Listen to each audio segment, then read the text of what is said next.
morning, good afternoon, good evening, wherever you are in the world. My name's Jade, and this is the Creator Rewind interview. And today, my very special guest is, in fact, Laurie's Mishmosh. We had her on back in 2022. And we're going to revisit and find out what's gone on since then. Let's kick off with a song called Forget You, a CeeLo Green cover. Let's do it. Let's Oge.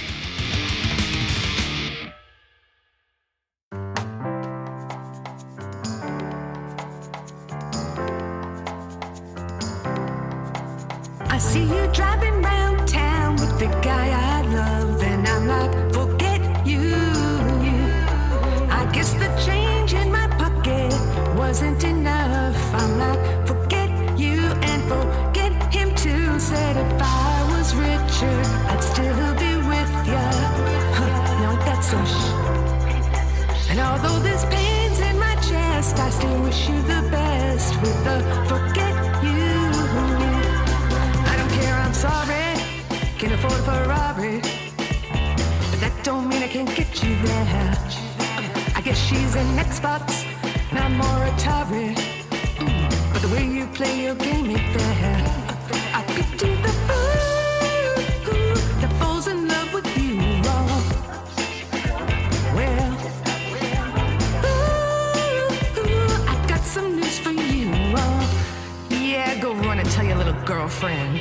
I see you driving round town with the guy I love, and I'm like, forget you. I guess the change in my pocket wasn't enough. I'm like, forget you and forget him too. Said if I was richer, I'd still be with you. Now ain't that some And although there's pains in my chest, I still wish you the best with the forget you. Now I know that I had to borrow, begging, stealing, lying, cheat, trying to keep ya, trying to please ya. 'Cause being in love with your ass ain't cheap. I pity the fool that falls in love with you. Well, got some news for you.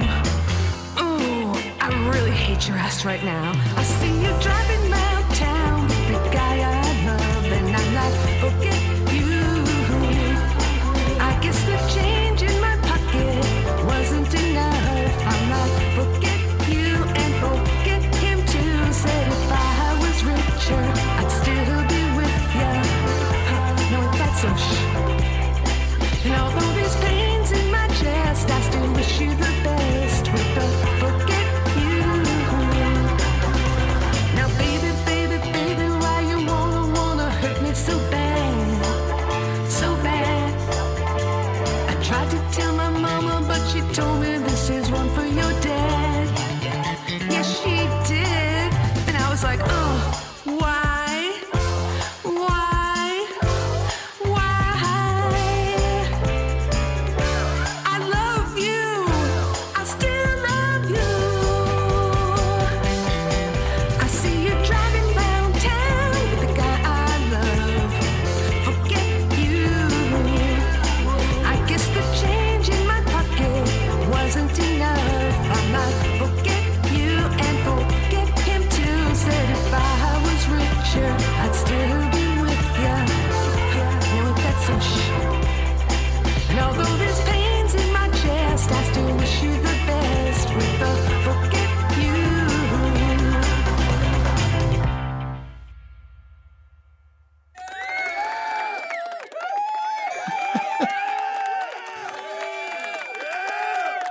What's happening, folks? Welcome to the show. I hope you're doing well. That was Laurie's Mishmosh, and that was a cover, Forget You, by CeeLo Green. Y'all doing well out there? Everyone doing okay? Thank you for joining us today. It's so good to see you all here, and I'm very excited today because I love having this guest on. I've been on her channel many, many times. So she's only been on my channel twice actually. But before I get into that, I need to tell you a little secret. Come closer and come a little bit closer.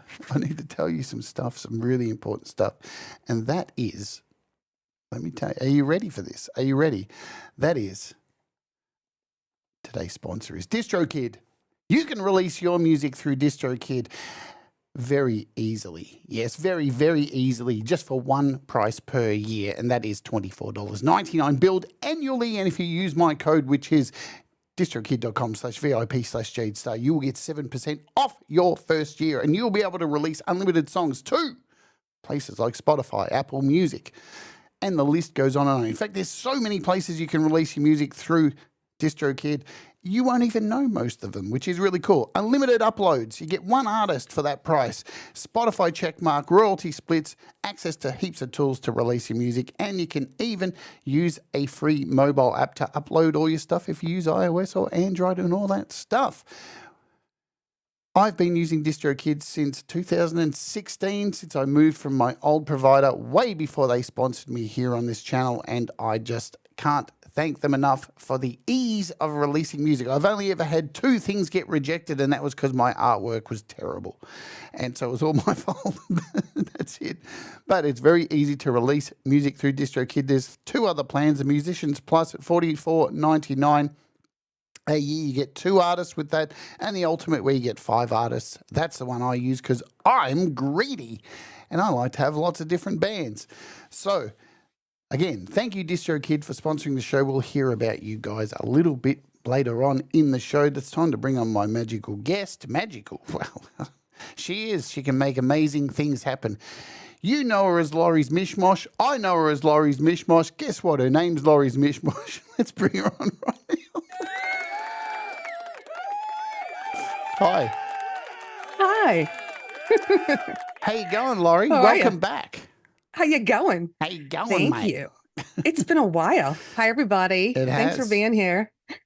Is that When you what asked me to be on in 2022, I kind of knew you, but not as well as I do now. No. And I was extremely nervous. Now you know me really well. We've both taken photos of what's in our top drawer in our bar. In our bedroom. Stop it with the top drawer. It's a boring drawer, I promise you. Well, all top drawers are boring in people's houses. Hey, I want to thank everybody for being here. There's so many people here. Look, there's 37 people. We haven't even started. See, I told you. Oh my goodness. That just made me more nervous. That song, by the way, I totally forgotten that song that I put Hippie in there dancing. Tell us, how did that all come about? You know, everybody knows that I do a ton of collabs. Mm. Oh God, you putting me on by myself? Yeah. Don't worry, I'll put so myself on by myself as well. Okay, it's all right. okay. But everybody knows I do a ton of collabs, and there's just a few videos where I've done it solo on my own, and that was one of them where I just started singing again. So since we talked back in 2022, that's one of the things that I've done more is singing. Mm. And it was a fun one. I really loved the editing I did on that because I looked at the original video and tried to do that with the diner and the singing and the girls popping up. And that's how I do my videos anyhow. So I thought that would be a good one to start with. It's a very Why hard are you smiling? What are you smirking at? What? I don't know. I'm not allowed to smile, folks. No, you can smile. I can't do the close-ups. I'll just be mean.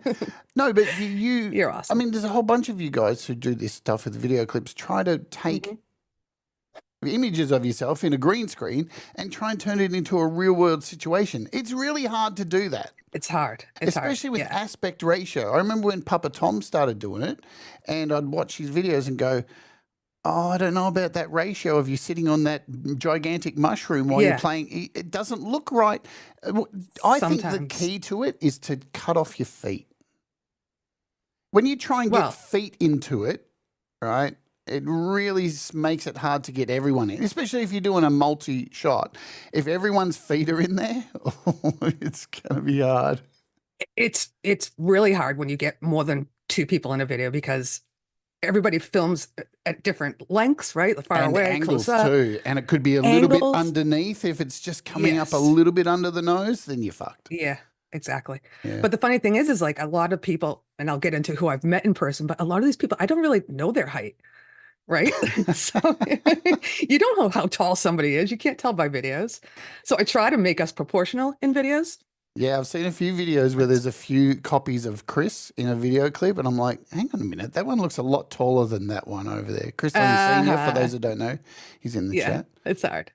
Yeah, yeah. And Leanie, my little Leanie, And my you don't want to disproportionate people either and make them look fatter than what they are, because you can do that. know. And then all of a sudden it's like, hang on a minute, you made me look like a big roly-poly ball of butter. Well, PJ Kobe is so funny because every time I would do a video of him, he's like, don't make me look like a Godzilla. I'm too big. I'm too big. So that's why when I met Leanie and Vince, you know, I tower over both of them. And I said, now I call myself Moshzilla. I'm like, I look like a Moshzilla. but PJ's like, he was just so funny because he's like, I don't want to be in the forefront and I don't want to be huge. Yeah, Like, right. I try to proportion people. It's very hard. It's hard to please everybody too, but You I think can't people please everybody. get happy with it. You can't No. please everybody. It's impossible, you know. And as Bowls soon as of you start butter. trying to do that, then, you know, you may as well just Yeah. not. Welcome back to the show. Last time we had you on here was 2022, and we did all the usual Crazy. questions like, you know, what does music mean to you when you're a first timer coming on the show? It's all coming back to me. We Yeah. do things a little. Yeah, I went back and watched it 2 days ago. Did you? Yeah. Normally, didn't. I have to when I'm having someone come back on, so I kind of don't go over the same crap that I asked last time. Well, who remembers 3 years ago? Was it 3 years ago? Oh, Leanie, you're beautiful too. I'm trying to see you guys in the chat, but I have no intention of embracing the chat today because I know Laurie will do it for me. I try. Well, you can't see it on Zoom, but so I popped out the chat from. Yeah, well, that's what I do for everything. Pop out the chat. Popping out the chat is really good. It sounds really rude, but it's a really good thing to do. Pop out the chat. So I do it when I'm on Frank's, when I mod on Frank's, because I'm actually on StreamYard with him too, and it's so delayed. And when I type on StreamYard as his mod, it comes out as him. Right. Which is hysterical because I've been messing with him lately and saying like dirty things, and it looks like Frank saying it. Have you noticed that? Or be like, I love Laurie, I love penis. I and it did comes not up with notice his face. that. What? I love penis. If I saw Frank type that, I would be like, oh, right, sorry. Last week I was on there and I went in under him and I said, thank God this show's over. I need to take the biggest dump. Or said something like that. And everybody's like, oh, Frank, was your stomach hurt? You're like, oh, I go, guys, it was me. Poor Frank. See, I'm too busy normally writing the Where is volume when Frank? Frank's on. Yeah. You're awful. He's been better at it. He has been, you know. It's nothing worse than doing the same thing over and over again.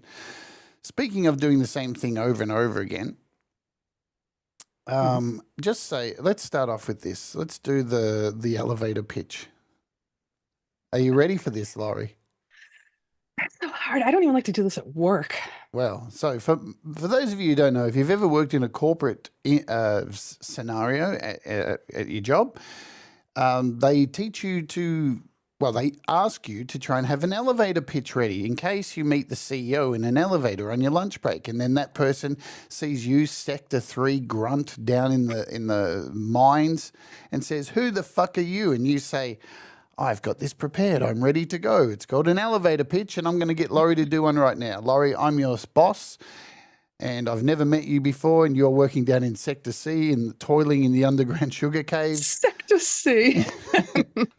And What's that, the red light district? I want to know what the fuck you're doing down there with all my money on the CEO. God. So Oh, my God. tell me, what is a Laurie's Mishmosh? And tell me, just give me the short version. Guys, I didn't know she was going to ask me this. This is like the hottest thing, but I thought it was going to be, what does music mean to you again? No. We already know that. All right, Laurie's Mishmosh. I have been doing this for 7 years.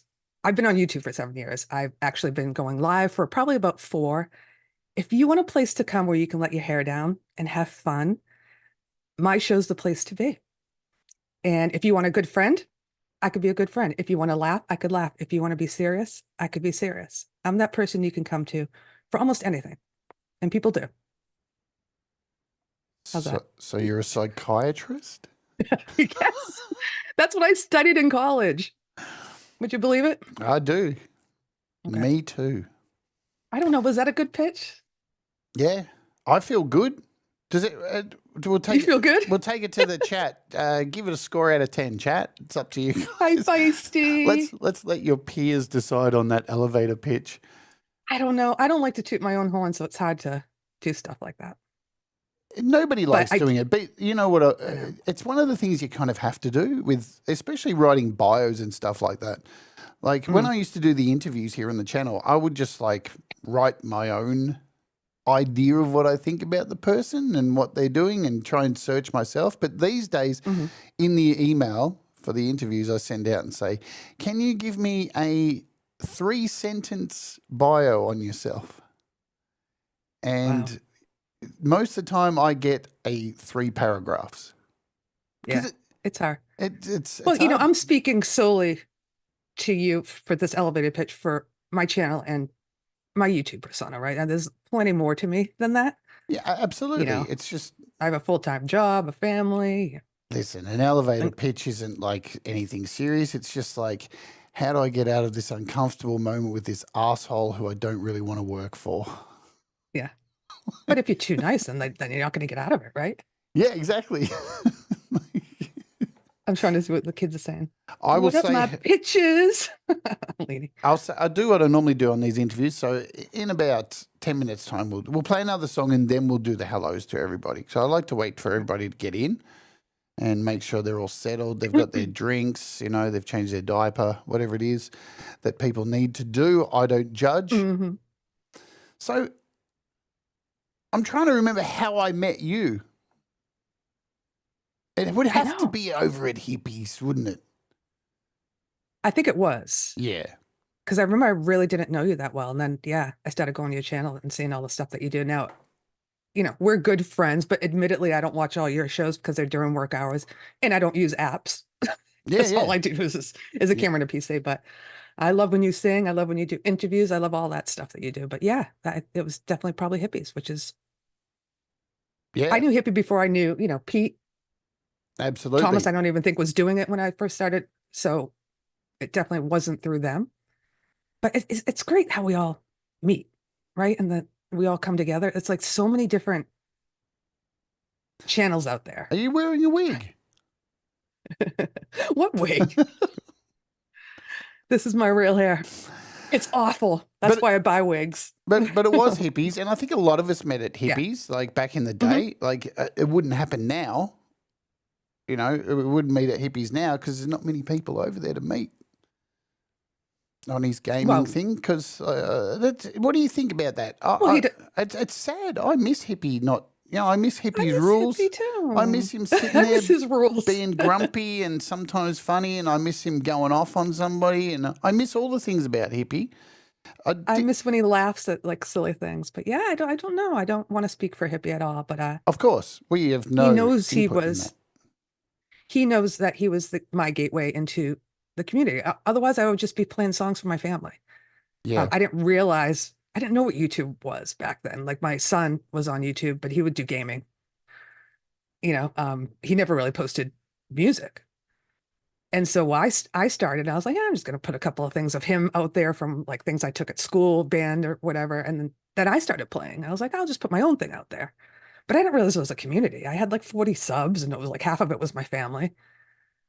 So yeah, it was Jack the Rabbit came across he's like, you should join this community. He's like, other people, you get to meet other people. I said, what the hell's a community, you know? So what the hell's a community? What the hell's a community? I got enough freaking friends, people. We're I don't need more. broken as a species. We're just like, a community? What does that mean? YouTube community? Work. Yeah. Yeah. But yeah, no, Hippie, I remember Hippie played my song and I was like, and everybody's giving roses and I'm like, I feel like a movie star. I'm like, this is amazing. I never performed. I've never been in a band. I've never performed on stage except, you know, when I was a little girl doing my piano recitals. But you always wanted to, didn't you? Not really. I don't Really? like the limelight. I'm the life of the You party. don't like the Yeah. limelight, really? I've had people ask me to be in a band. Mm. Recently, I had 2 people ask me to be in a band. I'm like, I don't want to. First of all, I'd be exhausted. I'm not freaking working all day and then going out at night and playing till like 2 a.m. I But don't know. I think you I can don't. add a band to the long list of things that you do and be okay. Maybe I am a multitasker.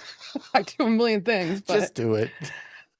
Darlene, I'm the girl that gets the party started. But it's interesting, Yes. like Oh, with my that son. kind of thing, right? Because like you put me on a stage, I'm Yeah, off. some people like that. Put me in front of a camera, light goes on, we're off. Mhm. Sit me around at home, and I'm like, shut the fuck up, leave me alone. I don't want to be around Yeah. people.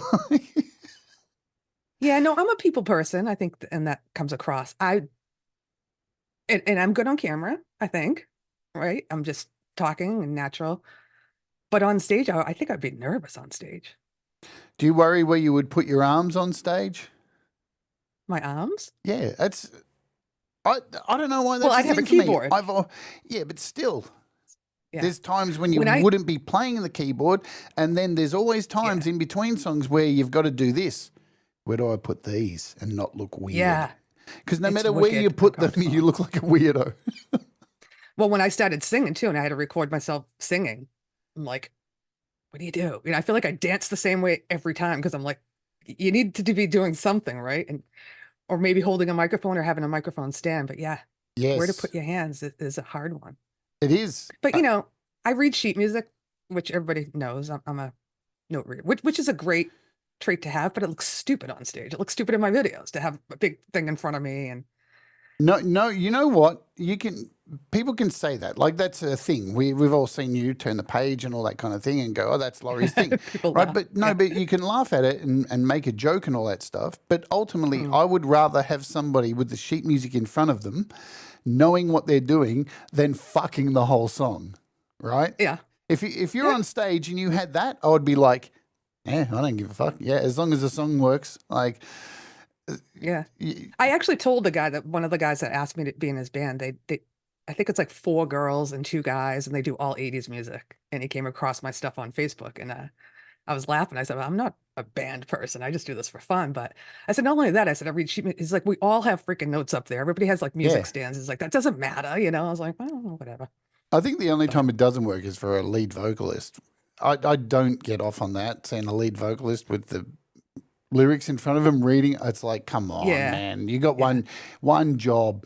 I mean, you don't carry the drummer's drums in. You don't do anything else. You're a lazy fuck. Trust me, I'm the singer, I know. yeah, So at least get your lyrics down, at least. Unless it's a yeah, new and song and you say, hey, this is a new song we've never played before. That's cool. yeah. But I think that the most important thing about being on stage is, and the same thing with us going live or anything like that, is connecting with the audience. And if you're staring down at something, so that's the part that's hard for me. Like I wouldn't want to be like, I want to be dancing around, connecting with the audience, saying hello, smiling. It's just awkward. Well, you've A got lot of to, it's awkward. I think anything with live performance and even doing this, you've Yeah. got to be able to keep the thing moving. Yes. Like I've watched so many live streams of like interviews. I watch a lot of interviews and they always start, hi, and it's good to have you here.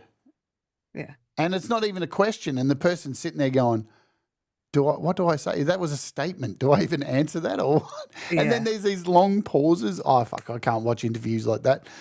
Or interviews where the person's just talking about themselves more than anything and how this artist relates to them.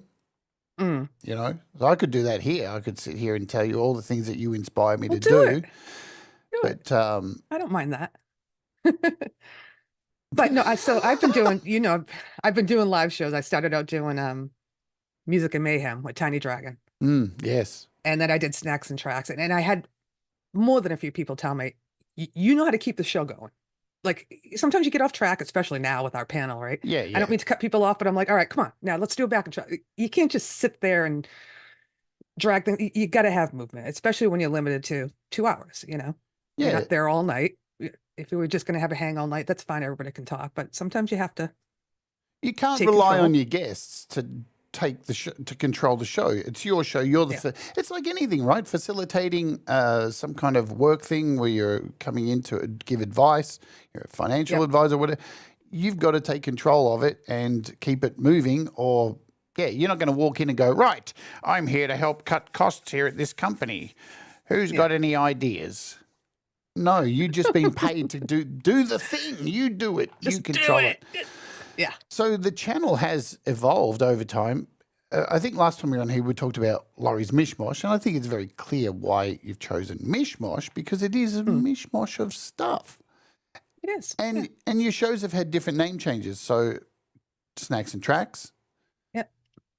And currently Music and Mayhem. Music and Friday Mayhem. Night Hang. Yep. And Friday Night Hang. So if you haven't already joined the Friday Night Hang, sometimes it's entertaining. Sometimes. The times when I'm not on. It's always entertaining. So come by and join us. And I love when you come on. That's Jade. exactly what we wanted. So it's so fun, So is there any plans to keep, like, to find, like where am I going with this? So I like that it is, like, so broad, and that's what I try and do. Yeah, that's what I try and do here as well. Like, there's heaps of other app review channels that just review apps and there's nothing else. But fucking apps, man, they're just there's not a lot to it. It's just an app. You got to make something with it. So I try and keep things fresh on here as well. Thomas has posted a link to the channel. There it is. There. Thank you, Thomas. TC for the win. And Mr. Smith, thank you for the gifted sub. We're going to play a song now. And that went to, who to go to? CC was gifted. Well, I can put up who the things went to now. That's new. All right, let's play another song.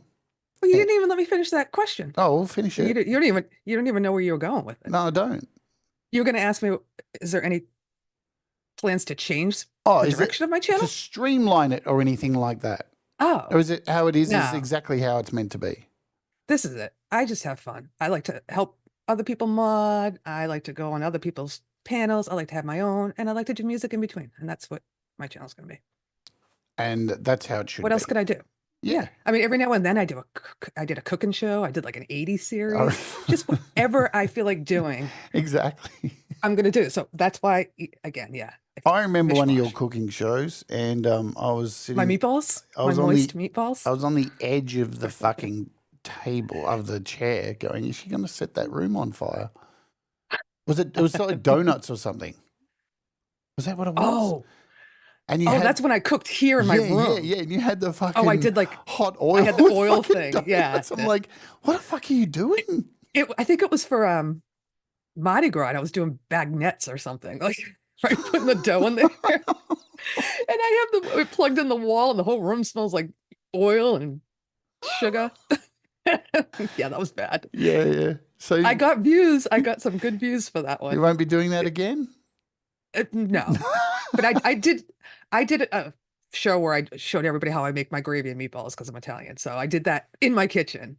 Yep. And then I did a show where I made a red velvet cake and it was kind of a jokey thing. I was making jokes throughout the whole thing and pretending my cigarette ashes were falling in the cake batter and smoking while I'm stirring. And my son was like filming it. Yeah. And I had some people go, oh, great. That's a great recipe. And I'm like, did you even watch this? The whole thing was like a joke.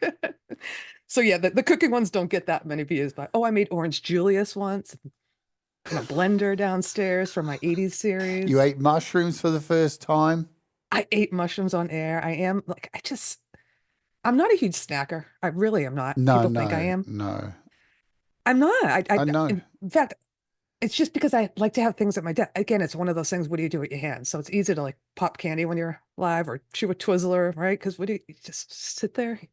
In fact, See, I can't do it. And the times I have done it on your show messing about, I'm only doing it just to mess about because, Hippie was sitting there like chewing like a cow into the microphone. I find nothing more repugnant than people chewing into a fucking microphone. Well, I'll just put these away right now. Oh no, I'll just mute you. We do it on purpose. We do it on purpose. Yeah, it's gross. It is gross. Like even to hear like your significant other chew, you just want to kill him. Oh, really? So never Tell mind us more about that. Hang on a minute. So what? Oh God. You've had murderous thoughts over somebody chewing. Yeah. I'm like, do you have to chew so loud like that? Do you have to chew so loud? Right? It's so annoying. But I guess if you're just starting out in a relationship, it doesn't bother you as much. But Right. yeah, You just shut up try about it. try being with the same person 25 years later. It's like, can you fucking fix your teeth? It's Oh, fuck. awful. It's all coming out, folks. It's all happening. I'm totally Damn. joking. All right. Let's You're watching. Hi, honey. All right, let's play a song. Let's play a song. I played them in the order you sent them because that's how you did it. Old time rock and roll. Who's in this? Tell us about it. Oh, yeah. I got notes too, just in case I don't forget. So we got these people are in the chat. This is James Myers, Chris Lane Sr., Les Nagy, and Jason Lemansky. And again, I had a lot of fun with this one. Got to keep the scene moving. It's a high energy song. I even got Tom Cruise. I wanted to slide across the floor, if you recall. I remember. But it was before my back surgery, which we'll talk about. But we'll I get could into not. it. I could not do that. So yeah, it was a real fun one. Lots of energy in this one. All right, folks. Old time rock and roll. You ready? Let's do it. Let's ooh.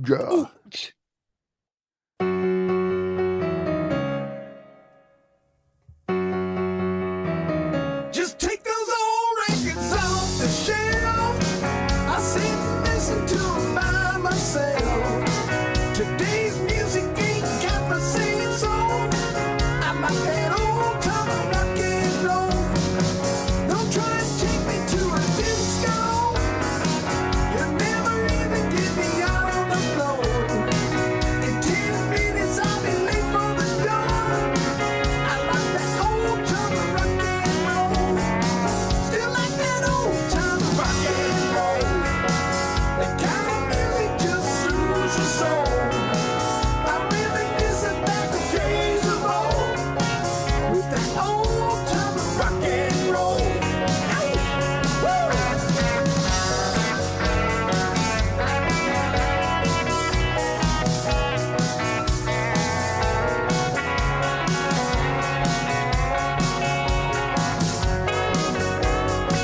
Won't go to hear 'em play a tango.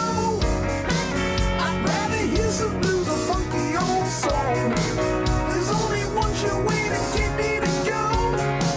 Stop playing old time rock and roll. Call me a relic, call me what you will. Say I'm old-fashioned, say I'm over the hill. Today's music ain't got the same soul. I like that old time rock and roll. Still like that old time rock and roll. The kind of music just soothes your soul. I really miss about the days of old. With that old time rock and roll.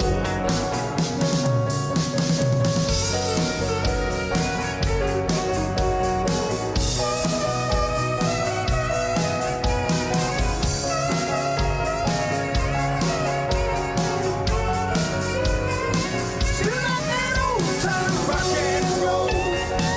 The kind of music just soothes your soul. I really miss about the days of old. With that old time rock and roll. Still like that old time rock and roll. That kind of music just soothes the soul. I reminisce about the days of old. With that old time rock and roll. Still like that old time rock and roll. Kind of music just soothes your soul. I reminisce about the days of old. With that old time rock and roll. Still like that old time rock and roll.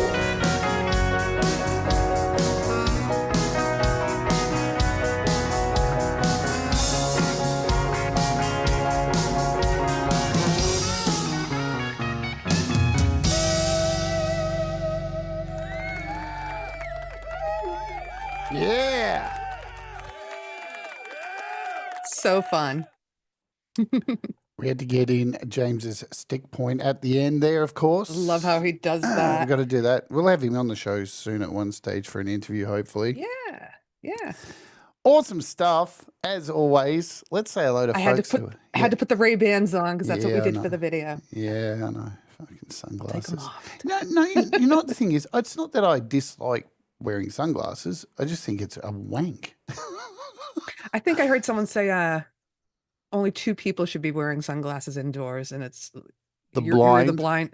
blind or you're a douchebag or something. I don't know. But Blind or a douchebag. You know, it's like that. It's like sunglasses inside. There was a song about it. I wear my sunglasses at night kind of thing. And it is a little bit of a, you know, I remember if I was playing a gig and we'd be at a venue and somebody rocked up and it was dark outside and they had sunglasses on, and we'd see, wow, this band's going to be great, aren't they? Woo! Wow. Well, lights are bright in the studio, first of all, but I know there's some people that have sensitive eyes. Like people always say to Nate from Crimson Crocs, like, he has to wear them for physical reasons because he has something wrong with his eyeballs, I think. But I get that too, and I know Thomas is definitely one of those people too, because you know everything's bright, and in here it's bright as fuck. It's wicked bright. My eyes are wicked sensitive. But anyhow, let's Thomas say is hello so to cute. folks. He is cute, isn't Yay. he? Yeah, I want to such a have. cutie. I want to have him in my house Yeah, just like in the corner. with Darth Vader in my lounge room. I'm standing there in the corner. Do you know my real estate agent come to do an inspection of the house recently? gosh. So 3 months. So for the first 3 months, they want to come and have a look, make sure you just haven't trashed the house, right? So he comes along, gets in the lounge room, sees Darth Vader in the corner, and he's like, Yeah. wow, can I get a photo with Darth Vader? Really? My real Cool. estate agent standing there taking selfies with his arm around Darth. That's awesome. I'm That would be, besides you, that would be the first thing I'd want to take a picture with as well. Well, it helped me get an extension on my lease, so that's cool. Let's say hello to everybody here. Hi, everybody. Guys, make it easy for me and type something, anything in the chat so I don't have to scroll up and find you all, and let's do it. Click and crazy. Anthony, g'day. Les Nagy, Hugh Caldwell, Costa, Thomas Christ, Barry Glenn, Jason Lemansky, Zach Thong, Hetriani, Leanie Perez, Gary Hubbs. I'm waiting for balls to pop up. Jenny Jolivet, Kubrick Lover, E. Urban types balls for balls himself. James Myers, hello. Thomas Christ, something in the chat. Deep Gravity, something, anything. I love this stuff. Chris Lane, anything. Come on, guys, be a bit more original. Gordon Lee Weaver, hello. Yeah. Buongiorno, Costa. I'm not going to speak in Greek because it'll be a swear word. Bib Doylan, Tremor Bear, Mr. Smith, Studio 6+1, Stay Tuned, writes something. I think Hugh Caldwell, Moist Meat Pies. Yes, the Meat Pies episode from yesterday turned out to be a disaster, folks. Turned out to be a disaster. I ate 3 pies that tasted like shit. Shite. Dog shite. I think I've got most people. If I've missed Chris Lane Sr., there he is. Chris Lane Sr. You guys are awesome. Thanks Thank for you hanging all. out with us. Yeah, absolutely. Thanks for hanging out.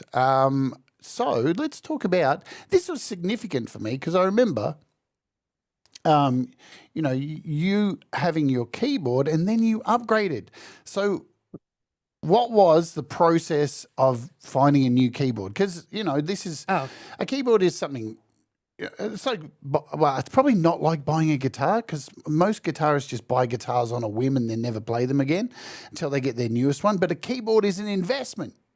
So did you take a long time to decide the one you wanted to get? And You know what's funny? So my Casio is my Casio is the only keyboard I ever owned. I've always just played on a console piano. And no, it was remember Black Covers? Yes, of course. He's like, I have this great Yamaha, and I can't even tell you, I'm not an equipment person. I can't even tell you what it is, P something. He's like, you should look up. The Yamahas are so much better than the Casios. I get better sounds out of it, and the grand piano sound is better. He gave me the model name. I went and bought it. Wow. That's it. Yeah. And I sold my Casio to someone who was like teaching students or something. And was the moment you plugged it in and played it, was it that? So exciting. So exciting. Could you hear and feel the difference in the quality of the sounds? Yeah, the grand piano sounds so much better. It didn't sound as tinny. I don't know if that's a word. I use that word a lot. It's a word. But, you know, I have a book. Sorry. Oh, it's a P125. You read? No, the manual, I should say. But you actually read the manual? What's going on? No, but what I'm saying, it does so much. I don't even know half the stuff that I don't Yeah. even use half the stuff it does. And in fact, Gmail always says to me, I got to sit down with you and show you what you can do with that. I mean, I don't use the drum beats that it comes with. I don't record myself. You can do so much, but I Yeah. still have to look at this to be like, okay, what sound is the Rhodes, and how do I change the touch sensitivity? It's just a lot that you Yeah. can do with it, which I love. But I think it sounds better than I think my music today sounds better than it Oh, did so much years better. Like Yeah. I think it's the difference between getting like, not saying this is a bad thing, but buying a $300 guitar. Hang on, I'm talking in Australia. So a $300 guitar in the US is completely different to Australia. $300 is a lot of money to pay for a guitar, but the difference between a $300 guitar and a $1,500 guitar, there's no comparison. The ease of playing, the feeling of it, the Yeah. non-effect on your fingers, and just it's so much better. And the same Right. with a And that keyboard, yeah. Oh, totally. I think it's not to say my Casio was awesome too, but Of it was all course. I knew, right? So now that I'm here, I'm not here to promote Yamaha versus Casio. I think they're both great, but yeah, that's all the sounds I could get out of it. I'm looking at it because it's over in the corner. That's why I'm looking. I moved it for your show, so it's not behind me. Did you notice that? I did. I was like, where is it? What Let's give a little more space, so you can see my are pink you lights are better. you planning on doing a dance for us later on back I there? might not. Where's I that wanted to music? make room so I could go over to the drawer for you. Right. I'm just queuing up Without queuing up the chicken dance song. Oh God. I know the chicken dance well. Do it at weddings all the time. Well, we used to. Sounds like a no-no. Because look, I noticed the difference in your playing, and I think it's with anybody. You can say this to the cows come home. Equipment doesn't make a person, and that's true to a degree. It doesn't really make you play any better, but it gives you confidence, right? It changes you feel better about picking this thing up and knowing that it actually sounds good. So you sound good. Like, so there's that psychology to buying something really nice as well. Totally. And for the Casio, like I couldn't get all the sounds I wanted. So I started using like free plugins, and I'm not even an expert on plugins. And it sounded so rotten. I was like, I can't do that. So Yeah. and, someone wants a Hammond, I can make it sound like a Hammond. Someone wants synth, I can do a synth. If they want me to do some violin strings for them. I mean, I'm sure there's models that are way better than the one I have, but this is in my price range and works for me. Yeah, look, and the thing is with gear, you can chase gear to the cows come home and go, oh, but this thing's got the latest shit. It doesn't matter. Like, as long as the gear This that you works for me have and I'm fine with works. it. Yeah, that is the most important thing. As long as it works. Like I went and bought a bike yesterday for a walk with me. And A bike. a bike. And I walked in love and that I accent. was like, hey, man, I need a bike. And he goes, what do you need it for? I said, I'm a YouTuber. I want to start riding my bike and filming it. And I want to go off ground, into the grass and stuff. And I want to be on a road bike as well. And he was just like, here you go. What do you think of this? And I rode it around and went, that'll do. Thank you. Perfect. Yep, exactly. It's not going to break the bank and it'll do. So, and I you know what was funny, Laurie? I rode it yesterday and I ran over somebody's shoe Oh no. and his whole shoe came off and it flung off While his foot was in it, you mean? he was in front of me and I turned around and I caught the back of his shoe, and as he was stepped, the shoe flung off in front of him, and I turned around and saw it and just went, go, and just rode really fast and didn't look back. Let's get out of here. I ripped the guy's shoe That's off. awful. I thought you meant you ran over a shoe, not someone's foot. No, it was the back of his foot. It didn't hurt him. It didn't hurt him. His so, ankle. You give him a flat. I just heard That's what his they call it. pride because he was in front of all these people and his shoe flew off. And you ditch. I did. I think I'm out of I here. think I got it on camera too of me ditching, just going, fuck, I took the Awesome. guy's shoe off. And you Well, can I got to see him. the bike. The bike's awesome. So good. The bike's Like you said, good. if it serves the purpose, that's Exactly, but it does make you feel good, Yeah. So piano's upgraded, and when you upgraded the piano, did it make it easier, like, to perform pieces and turn the page? No, No. really? What do you mean? Because my with turning the page keyboards, skills. it depends on the getting weight of the keyboard. Like, all keyboards have It's different it's the feels. same size. It has all the keys. Yeah, but even though they're not real weighted keys, a lot of keyboards have different weights to their keys. So, like, I have a keyboard here. I can hardly play this one because it's fully weighted like a piano. And I Yeah. struggle with it so much because I just don't have the dexterity to play light and hard, where you would have that Well, dexterity. These are weighted keys for sure, Yes.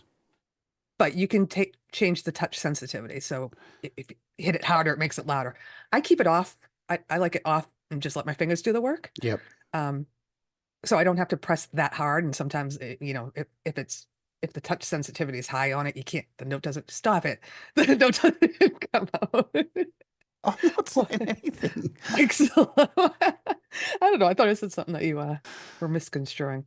But no, No. I've definitely gotten better with playing, and that's because I'm working with so many awesome people now. Since the interview, in And because 2022. you're playing. I'm playing a lot, a lot. You can fob off that stuff and go, it's because I'm playing with these people. But no, as Pete John says, practice makes something. Progress. I do practice a lot. Progress. It doesn't make perfection, it makes progress. And the more you do something, the better you're going to get at it. That is the end of the day. Like, you want to get better at something, just fucking keep doing it. Exactly. I mean, I had a hard one thrown my way by James. I haven't been going there at all today. Yes, you have. I've heard you laugh at least one. Maybe I'm listening to myself, but no, it's about, I have to buckle down and keep doing it over and over and over when it's a difficult piano piece. And I think I did that this week with a song that should be coming up at the end of this month. But anyhow, but I learned to play with like a click, so when I'm playing with others, it's on time. Yeah, it's important. I learned things That's like, listen, important. It is. And I used to play like, as a pianist, I could play a solo, right? And that would be all the melody. But when you're playing with others, you don't want this. Most singers don't want the whole melody played. So I learned how to, just play some of the chords that go along with it or the accompaniment. Absolutely. So all that has changed since I first started, I would say. Well, that's the secret to a successful song. It's what you take out that makes it work. Like in a verse, if you're playing this piano piece to start the song off and it's all sounds great, you've got to then be able to be that person on the keys to step back and play those subtle chords underneath to let that vocal shine through. These are all super important things. And you can hear all this in any popular song. Maybe not today's popular music because, I don't know. Who knows? Yeah, I don't listen to today's popular music. So. I don't really know what's out today, but I'm sure there's some good music out there. But yeah, that's you want everybody to shine, and you don't want to take over just because that's your one part, right? So, and that's how these collabs work. Yeah, it's like when you go and find a karaoke song to sing to, and the karaoke track that they've made, the piano has just played the whole vocal line over the top, and you're like, well, I can't really sing to that, can I? It doesn't work. There's no room. Yeah. That's. There are times where it's hard for me because I can't find sheet music, but with everything that's out there now, like if I can't find the sheet music for it, then I'll go to Chordify and I'll find the chords and I can improvise around the chords. I still need to look at something. But I did, I've done 4 originals this year that are going to be on the charity album and can't find sheet music on originals. So I improvised that way. I kind of knew the chords and then I would, dilly-dally around the chords. And so I can do that. I just need it in front of me. It's just the way my brain works. Oh, absolutely. And Chordify, like we say this all the time, flippantly throw it off, but we live in the future. I can't tell you how many times I've used Chordify or Chord AI and just gone, all right, I just need the chords of this song. Thank you. And now I need to add a capo to it so I can sing it and play it. And within minutes, I've got the whole fucking song mapped out. God, you it do never what you used got to to be do. like that. It used to be like you'd have to go to listen, I went back in my old days. Have to go to a shop and buy a music book and get home and then it would all be wrong. I remember back in the day I bought the Metallica Justice for All music book. Mm-hmm. And at least 18% of that book is wrong. And there are all these fuckheads out there playing all the Metallica playing it songs wrong. Going, yeah, man. Yeah. Losers. I know. I have so many books that I look at now and I'm like, oh my God, that's like the arrangement is horrible, or it's again just the melody, not accompaniment. I used to go to all the little like mom and pop music stores to get my music, and now it's like you get a PDF and it's in your hands in 2 seconds online. It's ridiculous. Yeah. So But, I mean, it's out there for you to use. yeah, I'm definitely not complaining. Like it's so good. Like yesterday, just on a train trip, I was sitting there just looking up chords for something, and Yeah. it's still amazed. Like when I Every finished, just song went, "Wow, that's cool." Every song that I collab on, especially if I'm the person mostly if I'm the person that requested it, I spend at least $10 on, because I got to get the sheet music. That's 5. I like to get a karaoke track to start with. That's 3. Well, the sheet music is 6 or more. So, I invest in, you know how many songs I've done. I can't imagine how much I spent if I like went and added it up. But How many but songs do you get it think all you've on there. done? I was wondering if you were going to ask that. I'm like, there's no freaking way I'm going to go through and count. It would take forever. Like, there's a lot. Shall we just stop the show right now and go to your page and just count every single song? Oh God. Well, It's hard that's because, the end of the it tells show. you on your YouTube page, this person has such and such amount of videos, but my Yes. videos could be live videos too, or it could be videos of my son that I put on there. So I was like, I'm not going to count, Yeah. but I can tell you that I've collabed with over 100 different individuals. You could get an average, I guess. What do we got? 788 videos. That's it. Yeah.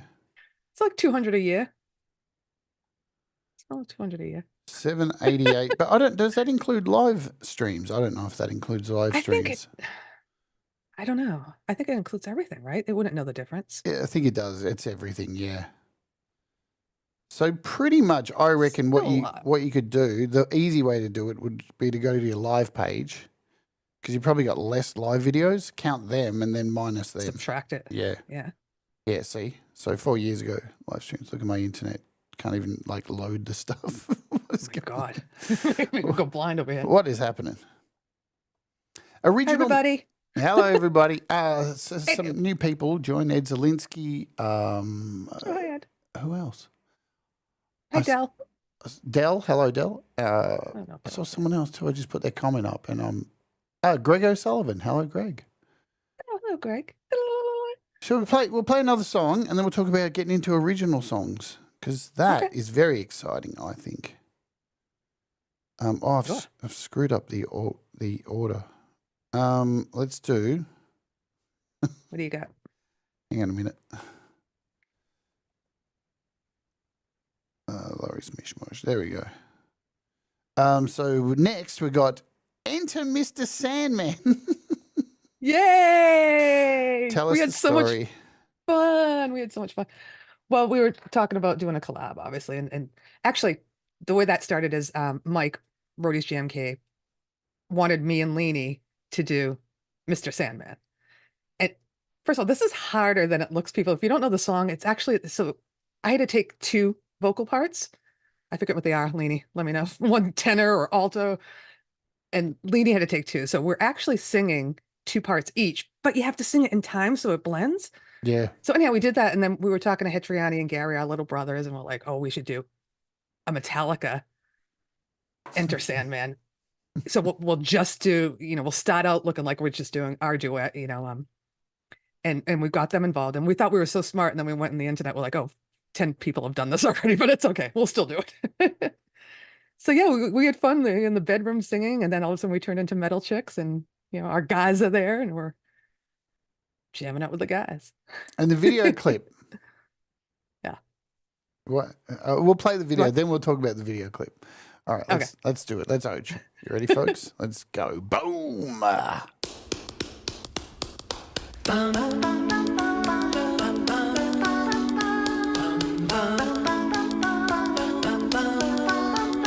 Mr. Sandman, bring me a dream. Make him the cutest that I've ever seen. Give him 2 lips like roses and clover. Then tell him that his lonesome nights are over. Sandman, I'm so alone. Don't have nobody to call my own. Please turn on your magic beam. Mr. Sandman, bring me a dream.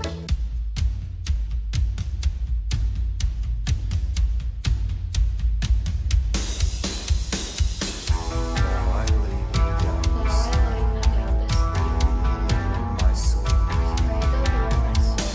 If I die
It's just a dream.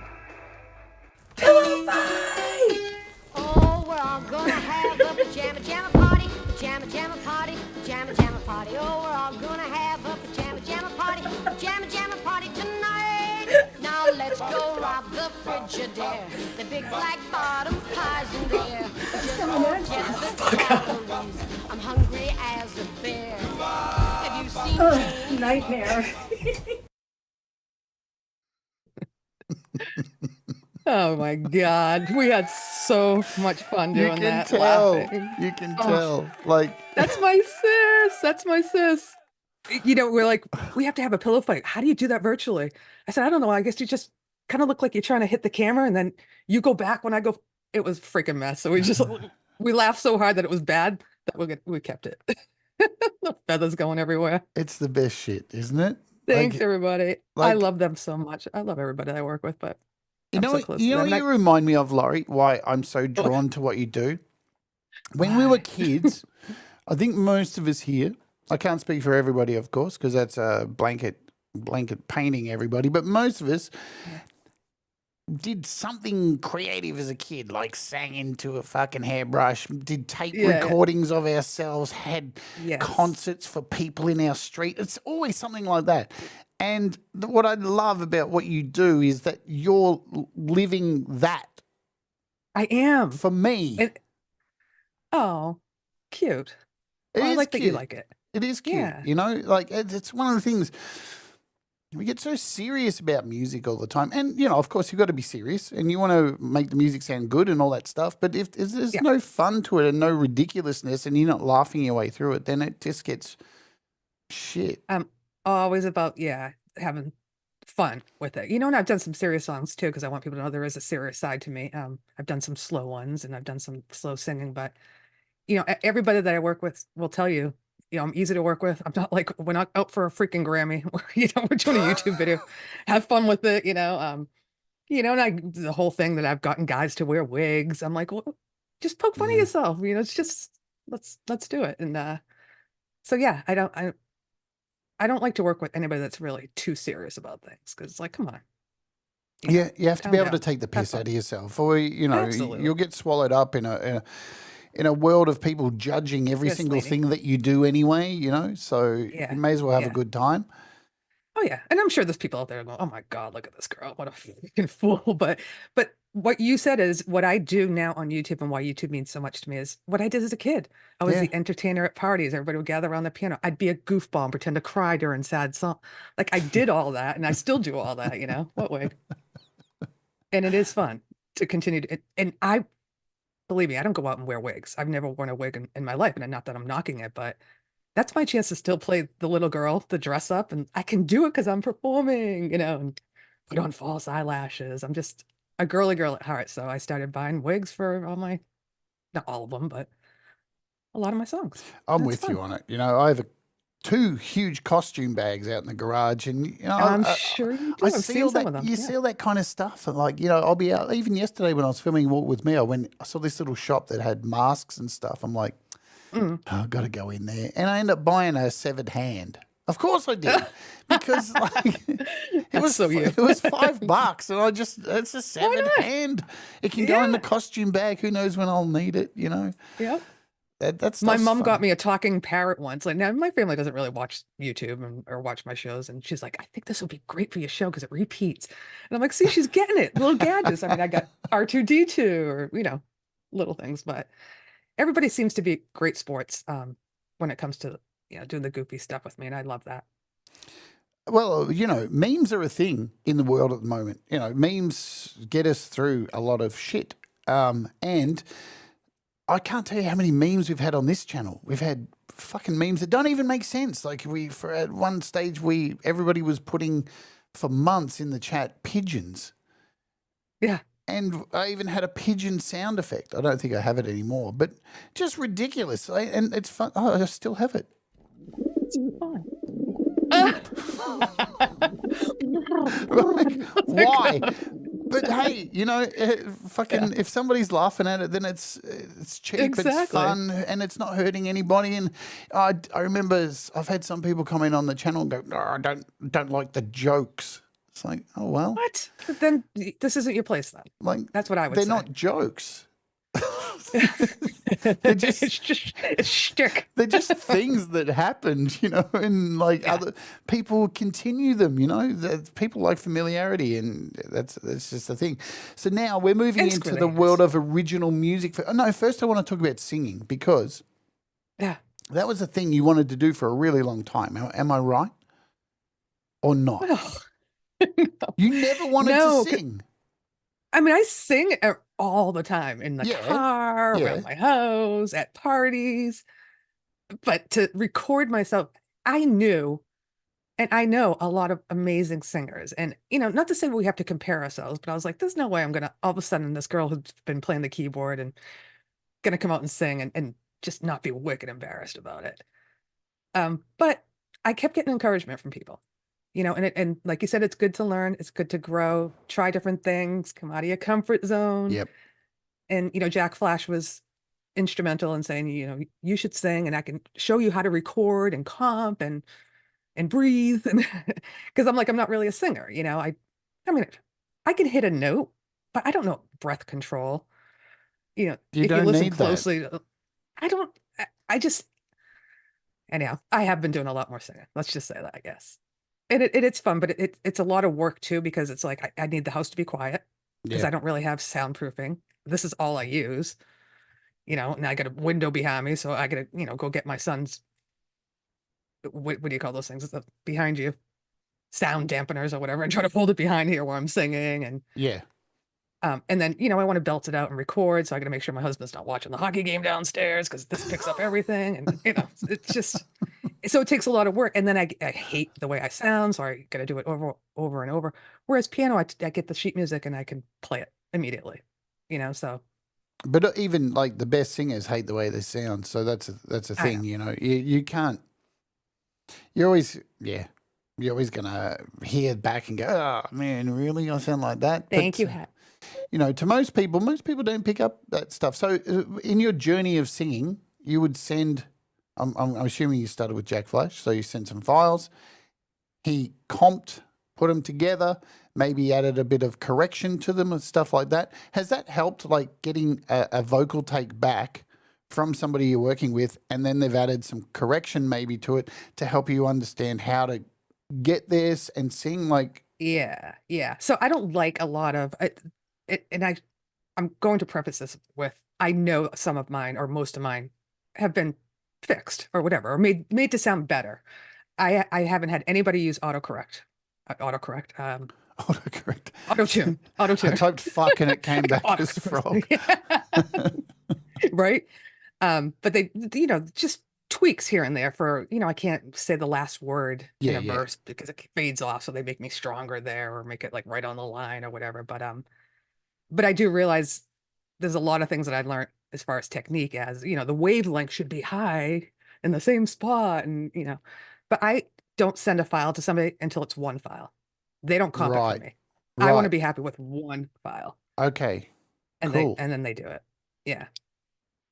And I, so I had to learn Reaper. I was recording in Reaper. I never used any DAWs. I do videos, right? And I record into an interface, my music, but I never used Reaper. I never used Audacity. And now I'm using all those. OBS. I only use OBS. Well, I used to use it for recording. I don't even use it for that anymore. So. Yeah. Did I answer your question? You did. No. I find it really interesting as somebody who's just, picking up singing and doing this, because it's a big thing, singing. I mean, you are front and center. Yeah. There's no, you to a degree you can hide behind the instruments, but you can't really, because you're up front. You're what most people focus on. So it's got to be good. And, the pressure's really on. So do you think, since sending vocals and having them comped or you comping them and doing all this kind of stuff, is it helping you, like, is it making performing and singing easier as time's going on? Like, are you comping less or anything like that? I think so. Yeah. I think I know how to, enunciate the words better. Sometimes. Don't ask to stay tuned. You told me I sounded too Boston and one I did for Oh, him. really? I You go, were but I worried about am that? Boston. No, it was funny, but yeah, I think definitely learned more about that, with the wavelengths and how loud to sing and getting better at it. I don't want everything to be fixed, but at the same time, it sounds good in a song. It needs to sound good. So when Of people are course. like, "Oh, do you want to sing live?" I'm like, you guys are so used to hearing me sound a little bit better with help that singing live I would just sound like awful. Look, for the longest time, especially during the 80s, people would say stuff like, fucking, they're putting all this stuff on the vocals to make them sound really good. I'm always of the opinion, if you've got the technology to make something sound the absolute best it can be, then Yeah. then Well, fucking everybody use it. gets help, even professionals do. So if you put out a Everybody. whole song, Celine yeah. Dion If you're uses singing all live, that it's different. stuff. Celine Dion uses that Oh, Celine's shit. Yeah, awful. Absolutely. But they all Adele, because yeah. the production, the finished product has to sound its absolute fucking best. And once you want it to. once you're out of the studio and you're performing live, it's on you to sound that good. Right. Like the Well, record that's the label's scary not part, paying right? for Like, that. Yeah. yeah. I mean, I don't even have the setup well, I think I do now You with the do new mixer now. I got. Yeah. Yeah. You have Well, all the let's see. tools. This is the thing. The tools, Oh. people go, I don't have what you've got. And Did it's that make like, a difference? hey, Am I you've got, am I reverbing? You are reverbing. See, I don't hear that myself because I can't hear myself, which is another. Okay. Right. I can sing. I get reverb. Let's do it. No, I'm kidding. It helps. Yeah. We're at our halfway point, and we'll come back to talk about original music. I have to run our ad, so Okay. let's do that. So today's sponsor, of course, is DistroKid, and I have prepared something earlier. So let's check that out. You ready? Let's do it. Boom. This presentation is proudly sponsored by DistroKid. Introducing DistroKid, your ultimate music distribution solution. For just $29.99 a year, DistroKid empowers you to release unlimited tracks on all major music platforms worldwide, including Spotify, Apple Music, TikTok, and so many more. Plus, use my link distrokid.com/VIP/JadeStarr and get 7% off your first year. You'll also keep 100% of your royalties and gain access to valuable tools like instant verification on Spotify and detailed revenue analytics.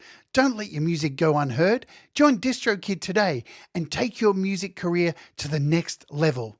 Thank you, DistroKid, for sponsoring today's presentation.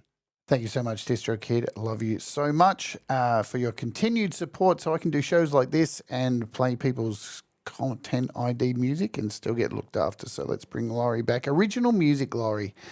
Yeah. How has it yeah. been being sent original music and having an input on how that sounds? Because has it been confronting? Has it have you had imposter syndrome around this kind of stuff or anything? No, well, it was at first, Mhm. and then the more I did it, the more I was like, this is actually fun. Like trying to figure out what would sound good. Like I would hear something in my head. Again, it all comes down to I need to have it on sheet paper, or note paper right in front of me. Right. So I would hear something and I would fool around with it and I would record myself doing it. And I would do that over and over. And then I would actually take the recording and again, either put it into Codify or put it into something else that would generate notes for me because I'll never remember how to do it again. I'm not like these guitar players are amazing that they just pick up and play and they know the song forever, right? I No, think. that Am I doesn't right? happen. But when an original song and I don't have sheet music, I'm like, I'm never going to remember what I just did. And it sounds great. So I just decided to record myself doing it. And it's been fun. It's hard work. It's stressed me out more. do, Because you, do you feel more pressure? Totally. Well, especially because it's somebody else's song. Yeah. And I might send them something. I don't want to ruin their song. Well, I want to add to it, but I don't want to ruin it, or I don't want them to be like, that's not kind of what I thought. But every single one that I've done for this charity, they've been awesome. They're like, oh my God, you made it sound great. So, well, at that point, it's no longer their song. yeah, how's that work? Is Because it my song too? Well, I'm not talking like copyright. I'm not going down that path. It's a whole No, I completely know. different thing. But you've been entrusted with the keys to collaborate and add what you think works. Yeah. So and there's I'm already proud of that. I really am. There's Yeah. already trust. There's already, I believe you can do this thing. So, And they've all said that. They're like, you can do it. but it doesn't go through your head when you're doing it, does it? Like, Yeah. oh, they trust No. me. This is all good. I'm fucking the star of the show. I'm just going to do whatever I want. Yeah. No. No. In fact, because I don't know music theory. Mm. Like, I don't know, if someone gives me a G chord, what could I do around that G chord that would, so I just play what I think sounds good. So all the time, every time someone would ask me, I'd be like, I don't want to send you something that just sounds so elementary, like a one finger dink, dink, dink. I want to send what I hear, and that's going to take me a while. And that's why I don't do my own. Like, I don't want to just do, twinkle, twinkle, little star. I want to do chords. I want to do roll where I can, if it fits.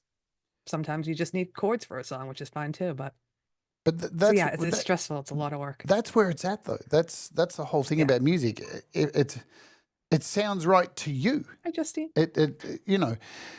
We have scales, and there are musicians who don't follow those principles and rules. And this is one of the things I think is wrong with the music industry. Why we have so much bland music in the pop world at the moment is because nobody wants to like step outside the rules.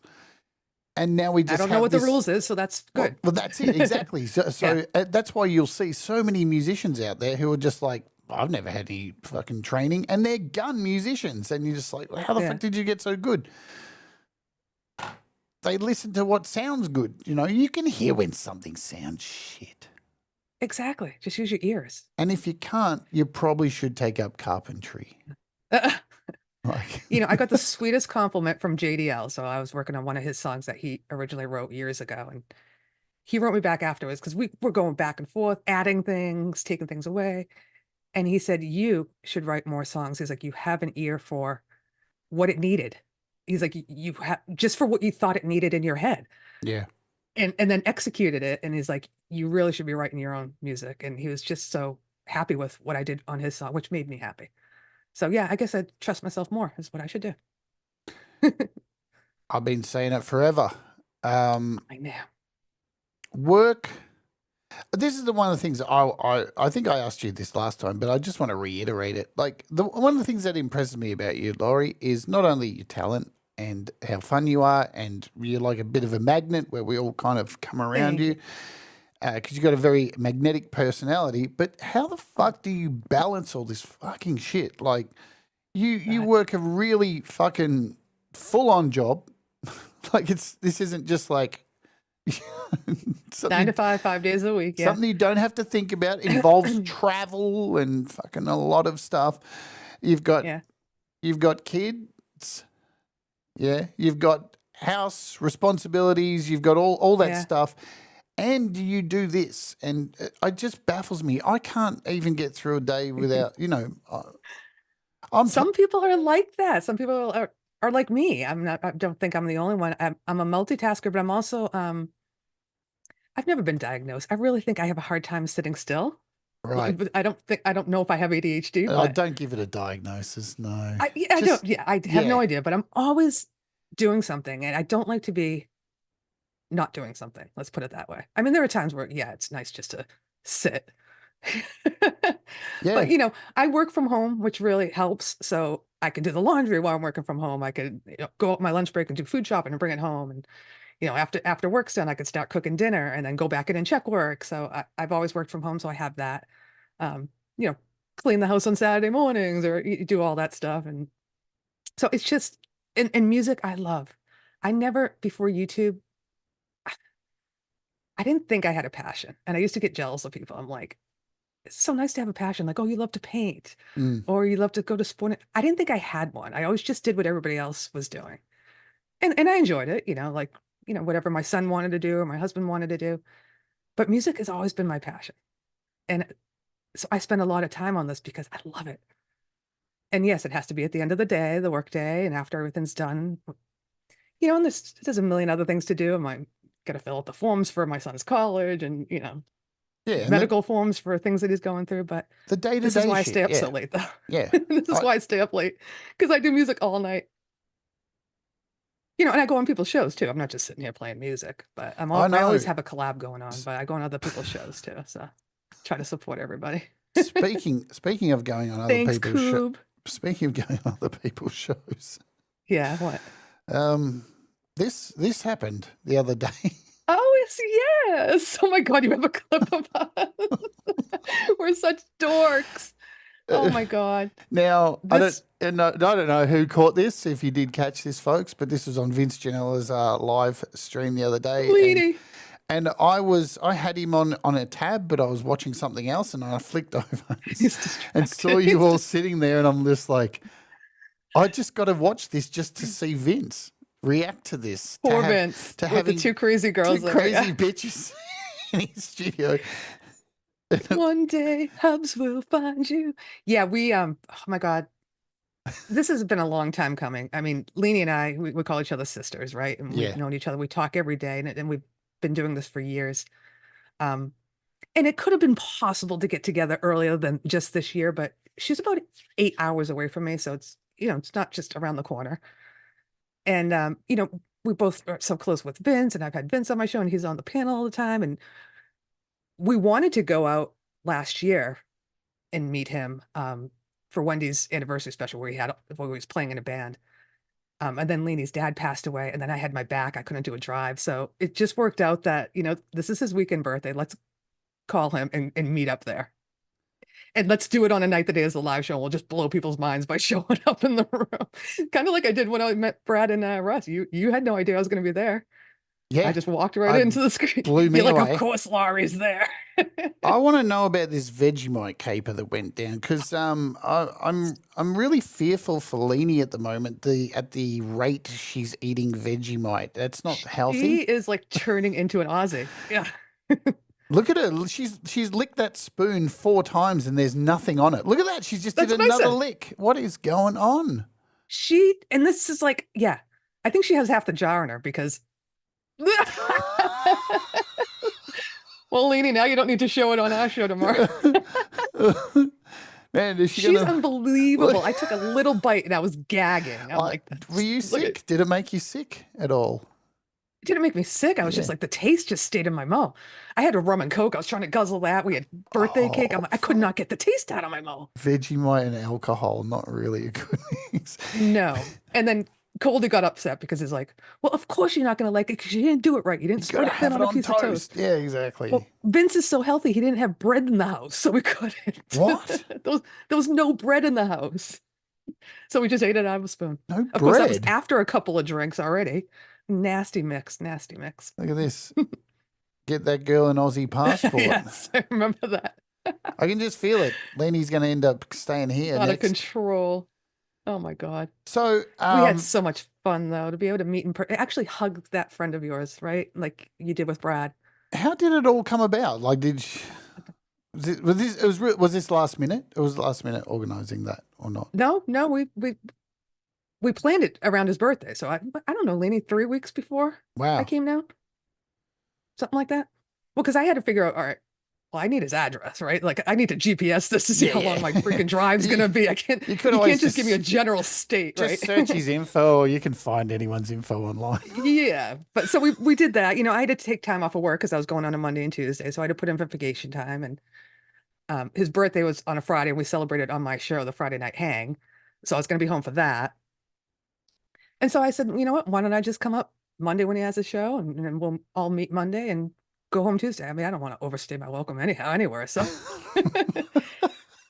but it took me a lot longer to get there than I thought because I went a route that I shouldn't have gone, and I got stuck in like New York traffic. So it was brutal, but I got home. So we're going to do it a lot more.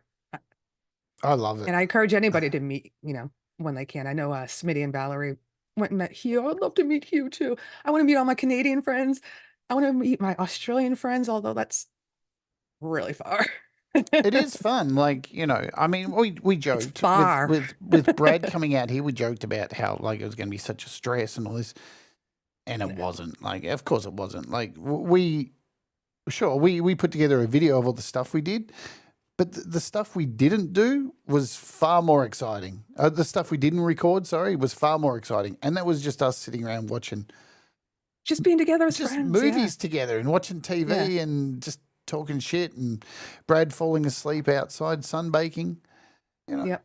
all that Yeah. stuff was great. I'm going to play another song, then we'll come back. We're going to play the Pretenders track, Kid. Oh, Hugh Caldwell's in this, I do believe. my buddy Hugh. Yeah, we love this one. My son makes a quick appearance. It's actually a video I took of the summer that I put in there. But Texas Jackdaw has mixed a lot for me, so he's the one that mixed my vocals in this. But again, I tried to do it like the original video, a carnival. She's wearing a blue coat with a tie.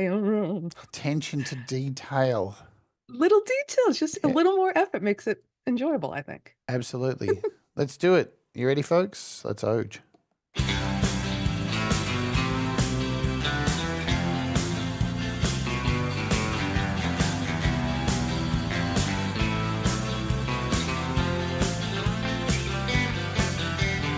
Kid, what changed your mood? You've gone all sad, so I feel sad too. I think I know some things you never outgrow. You think it's wrong, I can tell you too.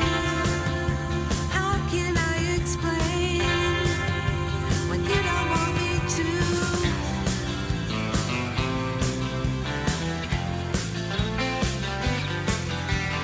Kid, my only kid, you look so small, you've gone so quiet. I know you know what I'm about, I won't deny it, but you forgive. You don't understand, you've turned your hand, you've dropped my hand. All my sorrow, all my blues, all my sorrow.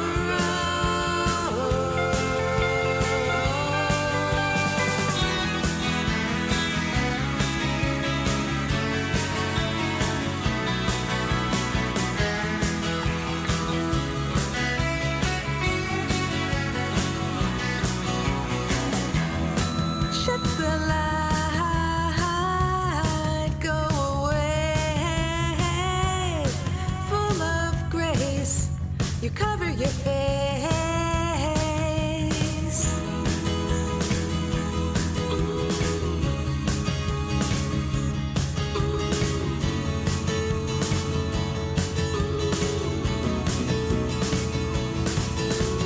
Kid, gracious kid, your eyes are blue, but you won't cry, I know. Angry tears are too dear, you won't let them go. Oh, oh, oh, oh, oh,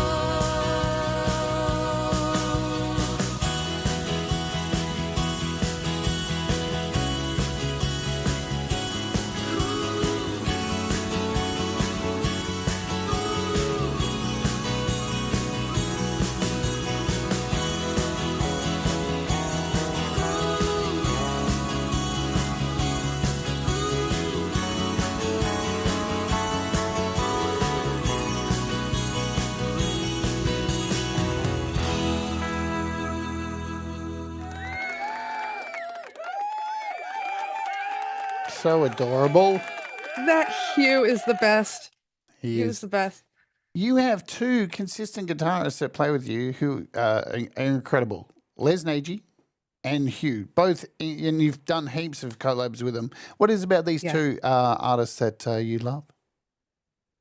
They're they're great people, and I have to include PJ in that because I've done a ton with Yeah, PJ, and sorry. he's an amazing Yep. guitarist as well. Yeah, but we're friends. You know, you become friends when you do a collab with somebody. You obviously have to talk a lot, and you become friends with them. And everybody, I think, has a go-to person, right? You're like, you need a guitarist? Okay, I'm gonna call Yeah. Hugh. You know, but Hugh and I have done 36 songs together. And Wow. Les, we're up there. Les, I'm not sure how many, but you get close with these people when you work with them, and you do become real friends, not just YouTube friends. It's amazing. Like, for the little things that get me off. Oh, God. Excuse me. Sorry. I feel like it's New Year's Eve, and I'm like, I gotta get off. I had to do it once. I knew that was I gonna come. I had Yeah, to yeah. do it once because I said get It's off okay. first. I said get off Yeah, first. God, I don't explain to me. All right, no. I should say hello to a couple of people before I answer this. Chevelle, hey, what's going on? And Robbie Stingle. I saw a few other people I Robbie. haven't said hello to, which included. Now I can't find them. Justine Kasprick. Stay Oh, tuned. yes, Justine. Have come in all late. And Barry Glenn. Hello, Barry Glenn. Look, the quality in that production of Jim that Barry. you mentioned on that. So Tim, mix that, yeah? Was I it think Hugh Jackdaw? actually. Yeah, Texas Jackdaw is Tim. Yeah. He might have just done my vocals, and then Hugh did the actual music mix. I think that's what we've been doing. But yeah, Texas Jackdaw is. I go, I don't really want like all this, but he's like, it's not auto tune. He calls it slapback or something, where I echo at the end, and I was like, it sounds good for this song. It was like great, and he knows what he's doing. So I thought it was a. Well, when you hear good one. slapback raw, it sounds shit. Is that- But so when it was- it's I don't know what he did. when it's in the mix, Yeah. that's where Oh, it's yeah. amazing. Yeah, I've heard vocals before, my vocals on their own, and I'm like, oh, that's so weird. But when you put it together with the music, yeah, it works out perfectly. But I love doing that one with Hugh. Hugh suggested that one. I'm like, I can't do her. I really get off on seeing people Excuse me. We've done that. All right. Yeah. Again. You don't know, every time I say anything with the word off in it now, I just think of, geez, even I got to get off. It's so ingrained in my head. This is Me the too, effect me you've too. had on me, Laurie. Awesome. But I do really get off on seeing people get better, and Yeah. and it's great seeing people release songs all the time. But when the next song comes out, it's so much better than everything else they've done. It just fucking gets me so excited that there's Nice, yeah, progression. totally. Here's another artist who's fucking incredible. Mike Shaner Music. This dude Oh, is one he's of amazing. he is one of my favorite artists in the community. So just all the songs he puts out. There's nobody like Mike Shaner. Killer original songs, the way he does Yeah. them. Yeah. Yeah. I totally agree. Amazing. And the lyrics We he need more. writes, it makes me want to just go and punch humanity in the head. Mm, yeah. Just I get so angry at the same time, just because he writes so honestly, and that's the one thing So that's good. not happening in this world at the moment is honesty. So it's very refreshing to see that. Now, you went through for a long time some serious issues with your back. Oh. What yes. exactly was the problem? Spinal stenosis Right. was the diagnosis. I was in pain for, I think people that come to my show know this because I talked about it a lot, or on Mhm. hippies, but I was in pain for almost a year. And it just kept getting progressively worse. It started with, wow, my hips hurt. Then doctors telling you, well, you probably starting premenopause, it's probably just a Oh. joint thing. So it started going down my leg. And I'm like, well, why do my legs hurt? And then it just got so bad where I couldn't walk from my front door to my car without just buckling in pain every time. Sitting was okay, but then sitting and sleeping were okay at first, but the last 3 months before I had my surgery, couldn't even do that without pain, couldn't roll over. So yeah, it turned out that my spine had narrowed so much, and it started with arthritis. I guess I have arthritis in my family, but the spine had narrowed so much that it was actually curved out and hitting a main nerve, which is causing the sciatica down both legs. Yep.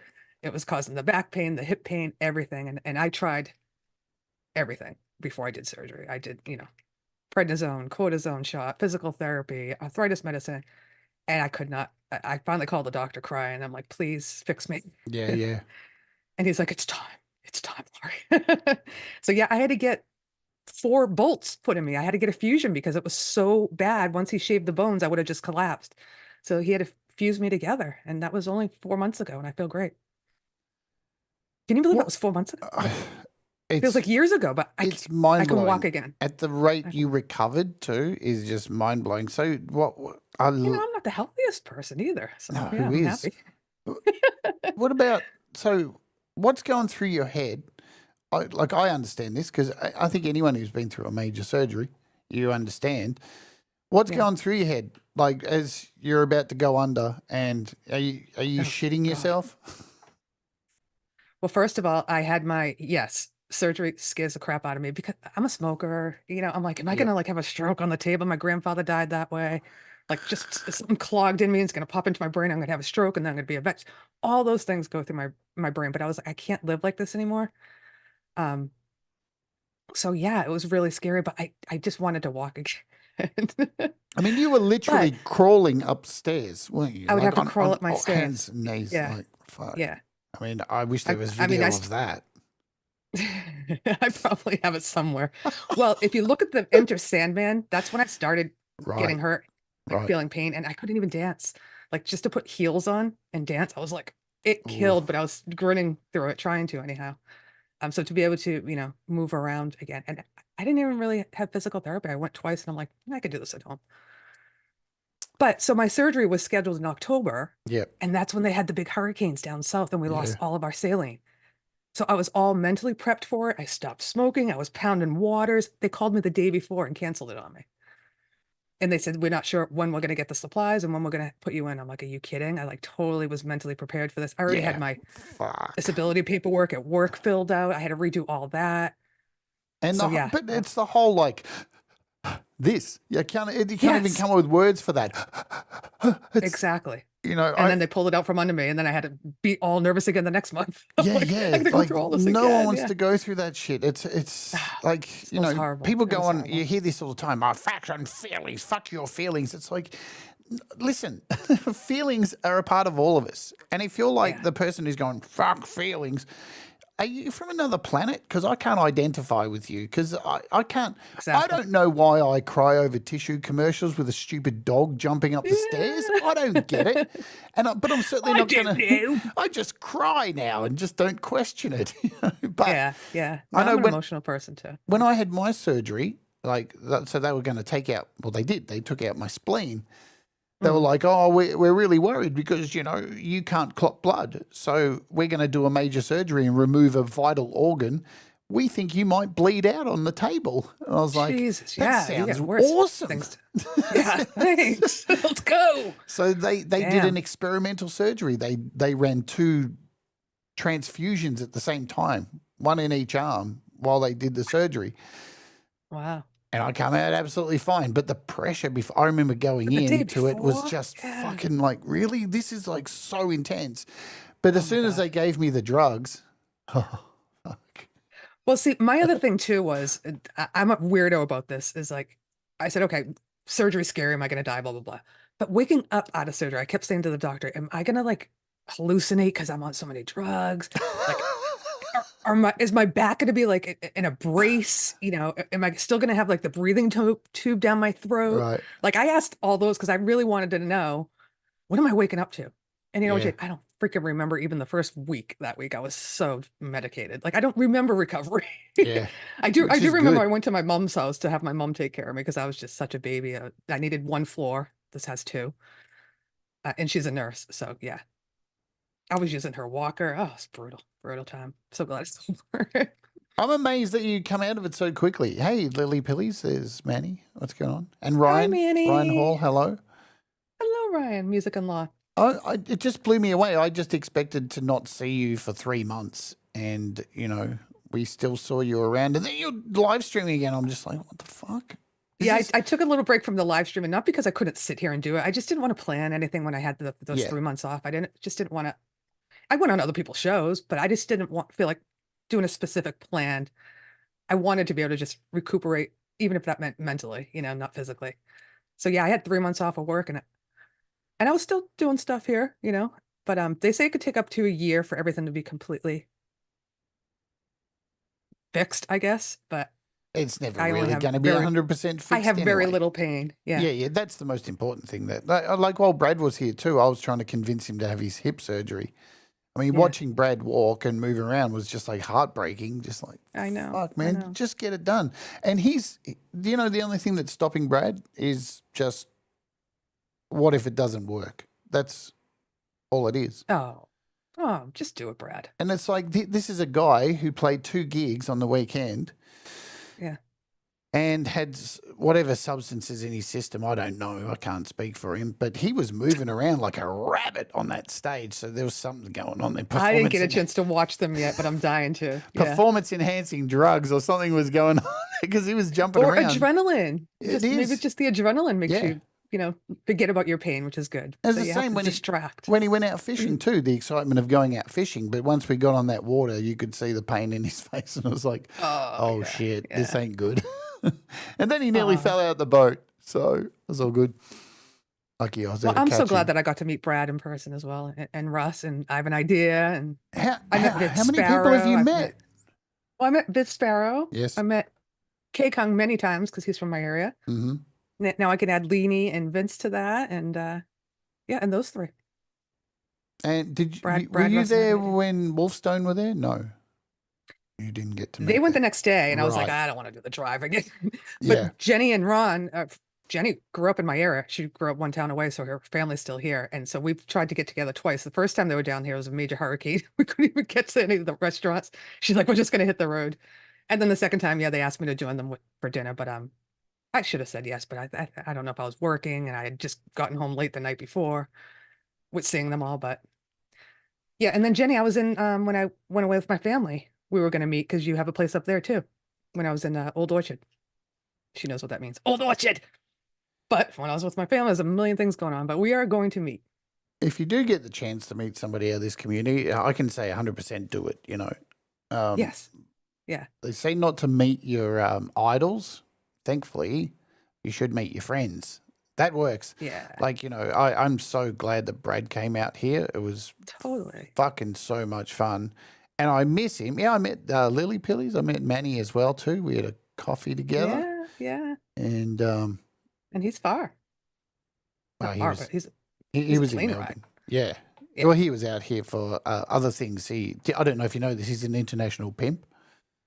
Yeah, I did know that. Yeah, Yeah. he pimps women out of Yeah. Melbourne for sexual services. I know if I go to Hetriani, I mean, if I go to Canada, it's like so many people I want to meet there. Brad's even in the area, but Frank and then I want to meet Gary Humps, but he's like on the opposite side of Canada. So it's just hard to like, I can't take the whole year off, right? But Well, you who have to knows? just Soon, do- maybe America will be a part of Canada, and you can all just like. These are- Okay. I'm not going down that path, but you never I know. know. You never You never know what know. could You happen. never You know. Yeah. Yeah. Let's go here. I think Brad actually, and I said that in our chat room. I said, Brad inspired me. If this poor man can travel on a plane for 30 hours, I can do a 5-hour drive No shit. to go to Vince's, and meet my sis and all that. So I want to do that more. I want to do it as much more as I can. My best friend from my area moved to Miami. Before I went back to work after my back surgery, I'm like, I'm coming down. I'm getting on a plane and coming down to see you. So I did that. So yeah. Well, hopefully some Life's more short. people come to Australia. I think I'll probably get overseas before people come here.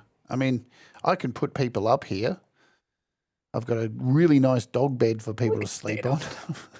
I would want, if I go to Australia, I want someone to travel with me. I don't know what I would do with myself on a plane that long.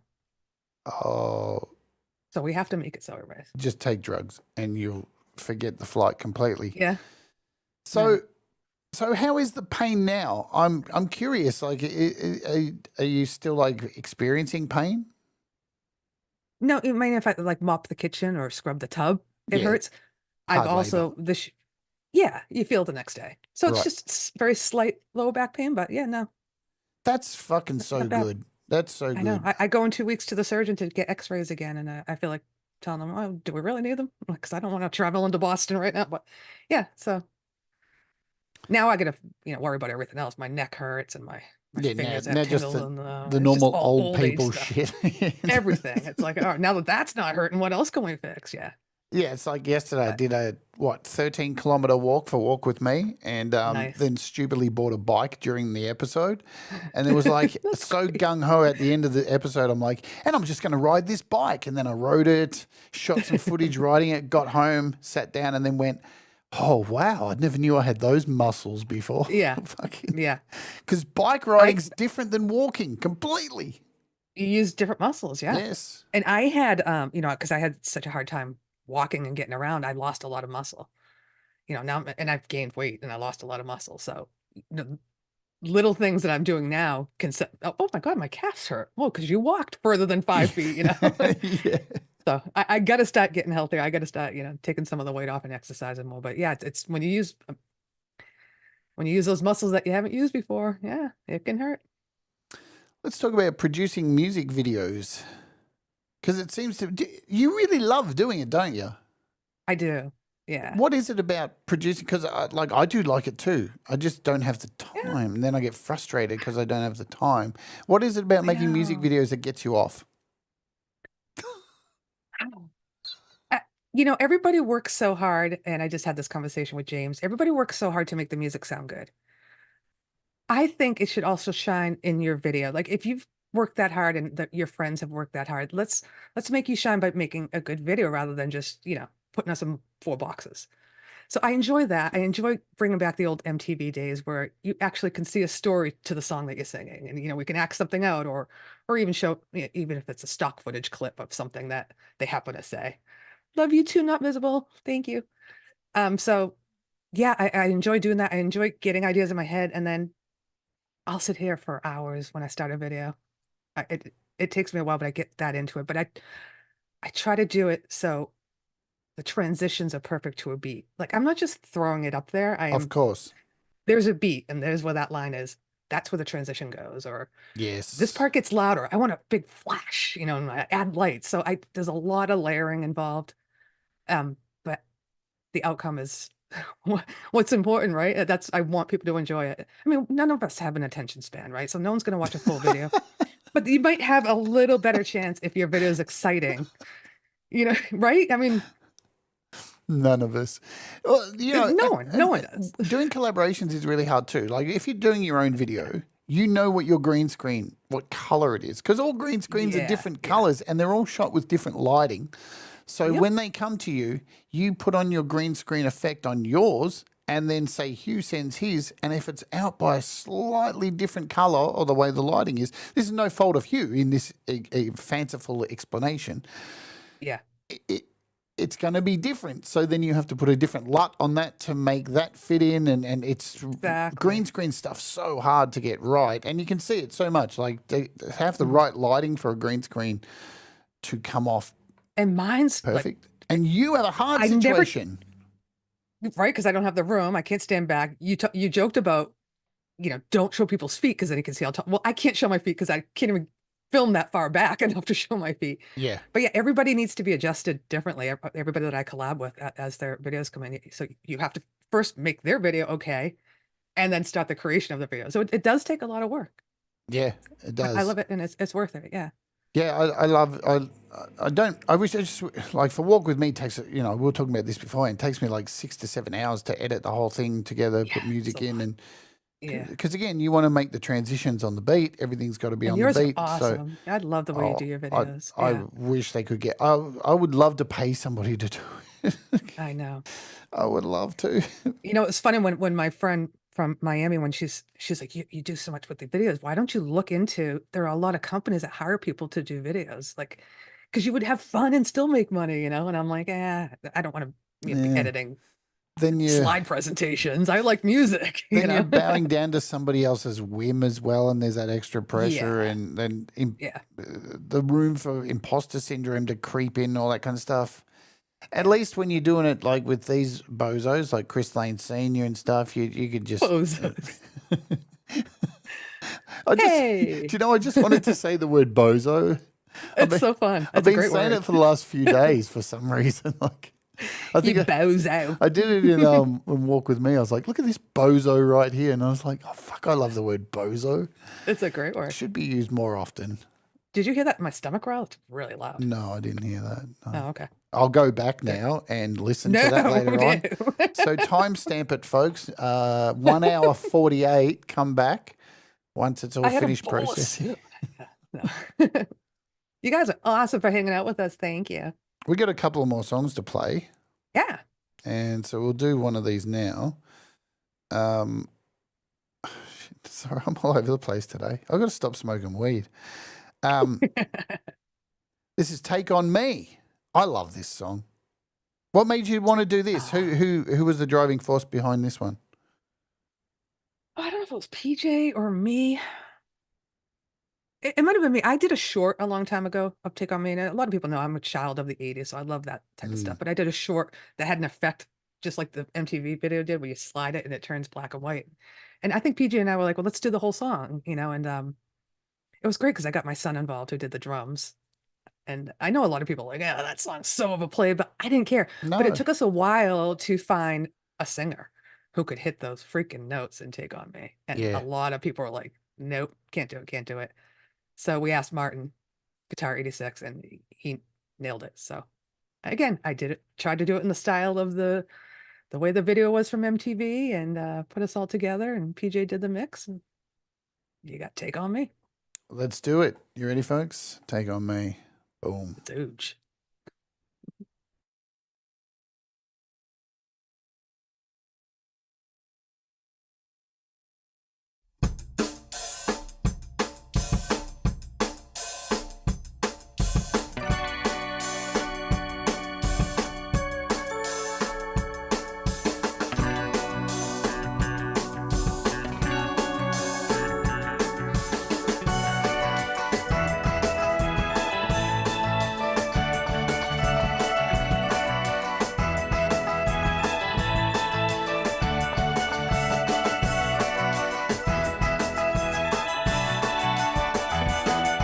We're talking away. I don't know what I'm to say. I'll say it anyway. Today's another day to find you. Shine away. Are they coming for your love? Okay. Take on me. Take on me. Take on me. So needless to say, I'm on some ends, but I'll be stumbling away.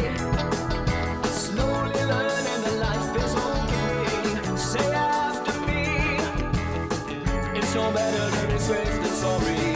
Take on me. Take on me. Take on me.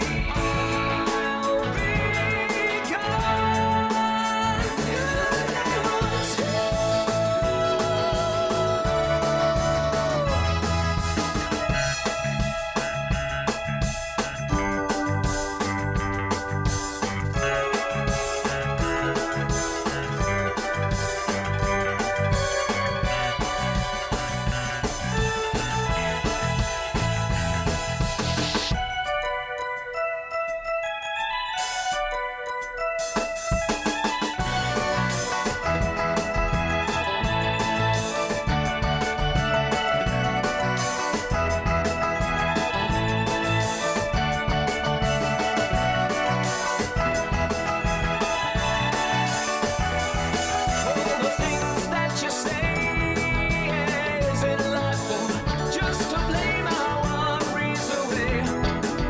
You're all of the things I've got to remember. You shine away. How they come and bring the wedding ready. Take on me. Take on me.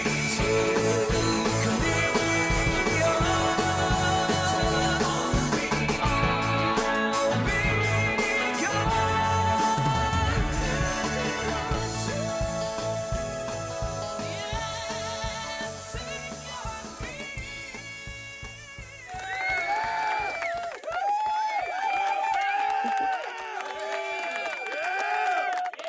I'm gonna clap for myself every time. Absolutely. So you should.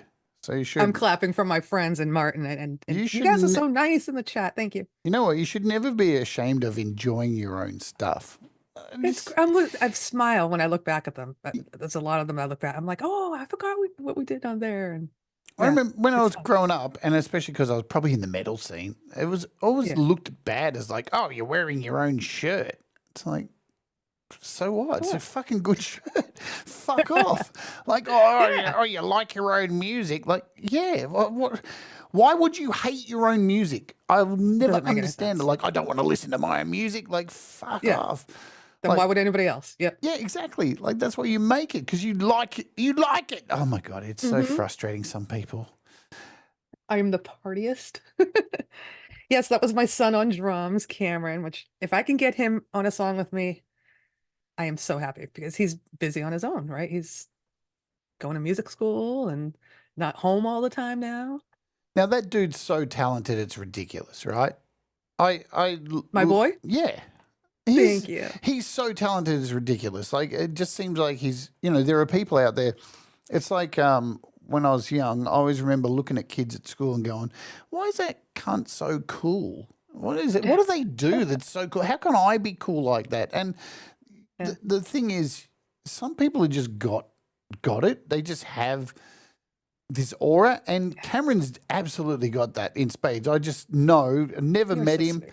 that he could pick up anything Tell and do him it. that. He's very humble. But and he this is doesn't the believe it. thing. This is the thing with people who are like that.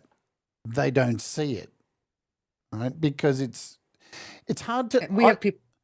I think Go ahead. in psychology, I think it's hard for people to understand, to actually compute in their brains when they have natural ability.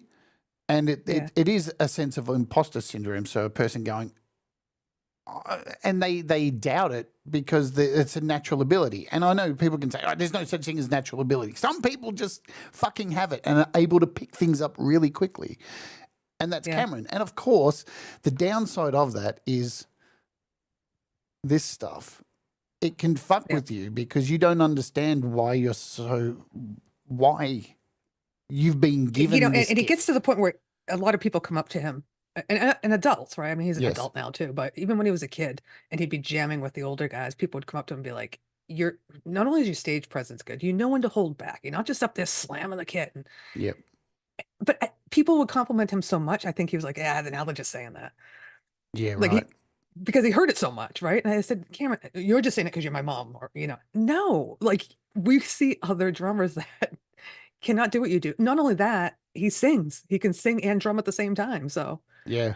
and I keep reminding him, I'm like, we throughout his school would take him. He would, well, he started drum lessons when he was 6 years old, and they recognized the talent right away because I was like, oh, let's get him into a drum circle because I see him doing this. And they're like, no drum circle for him. He's going right to private lessons. With the private Give that teacher. boy a kid. Yeah. So we've seen him, he tries out for the districts, which is like this big thing that the schools go through, and it's all different schools compete, and he gets chair 1, chair 2 every time he went. And I said, those are scores, Cameron. There's scores right on paper. Now you know how good you are. So yeah, he always did well. So proud of him. Well, he's definitely somebody I want to interview. But, I know. That's I would on love him that. if he can do it. And that's another reason I'm having you back on too, because To get to my son? Yeah, I'm just using you to get to your son. No. Damn. Because, well, I find it interesting. Like, has Cameron has he inspired you to make music? He was the whole reason why I started YouTube. He was on there. Even like I said, he was gaming a lot, but I was like, I want to do this. And I started doing it more obviously because of COVID and, we couldn't go out anywhere. And Yep. we went out a lot, not only just to see Cameron play, but we'd go out and see other local bands. Music was always a part of our life. So I was like, well, I'm going to make my own music channel. I'm going to start, instead of just posting all his stuff, I'm going to post my own and have fun learning a song. And yeah, he definitely inspired me. And I try to, like I said, try to get him on every song, but he's just so busy with schoolwork, and he's in a full-time band still too, like a paid band.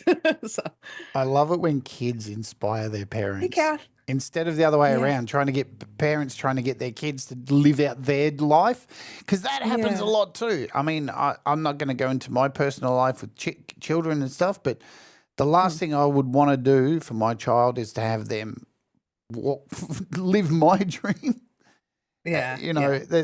And I'm every day inspired by certain person in my life. I see them and just go, what the fuck? I could only dream to be doing that at your age. What the fuck? Yeah, that's awesome. Yeah. So he is such an inspiration because I'm like I said, I don't like to get up on stage. I don't want to be in a band, and he does that. And he forgets.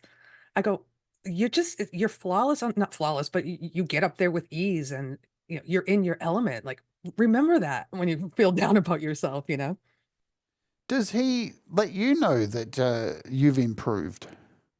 Yeah. And have you thrown out to him, you're just saying that because you're my son? Oh, about me? Yeah.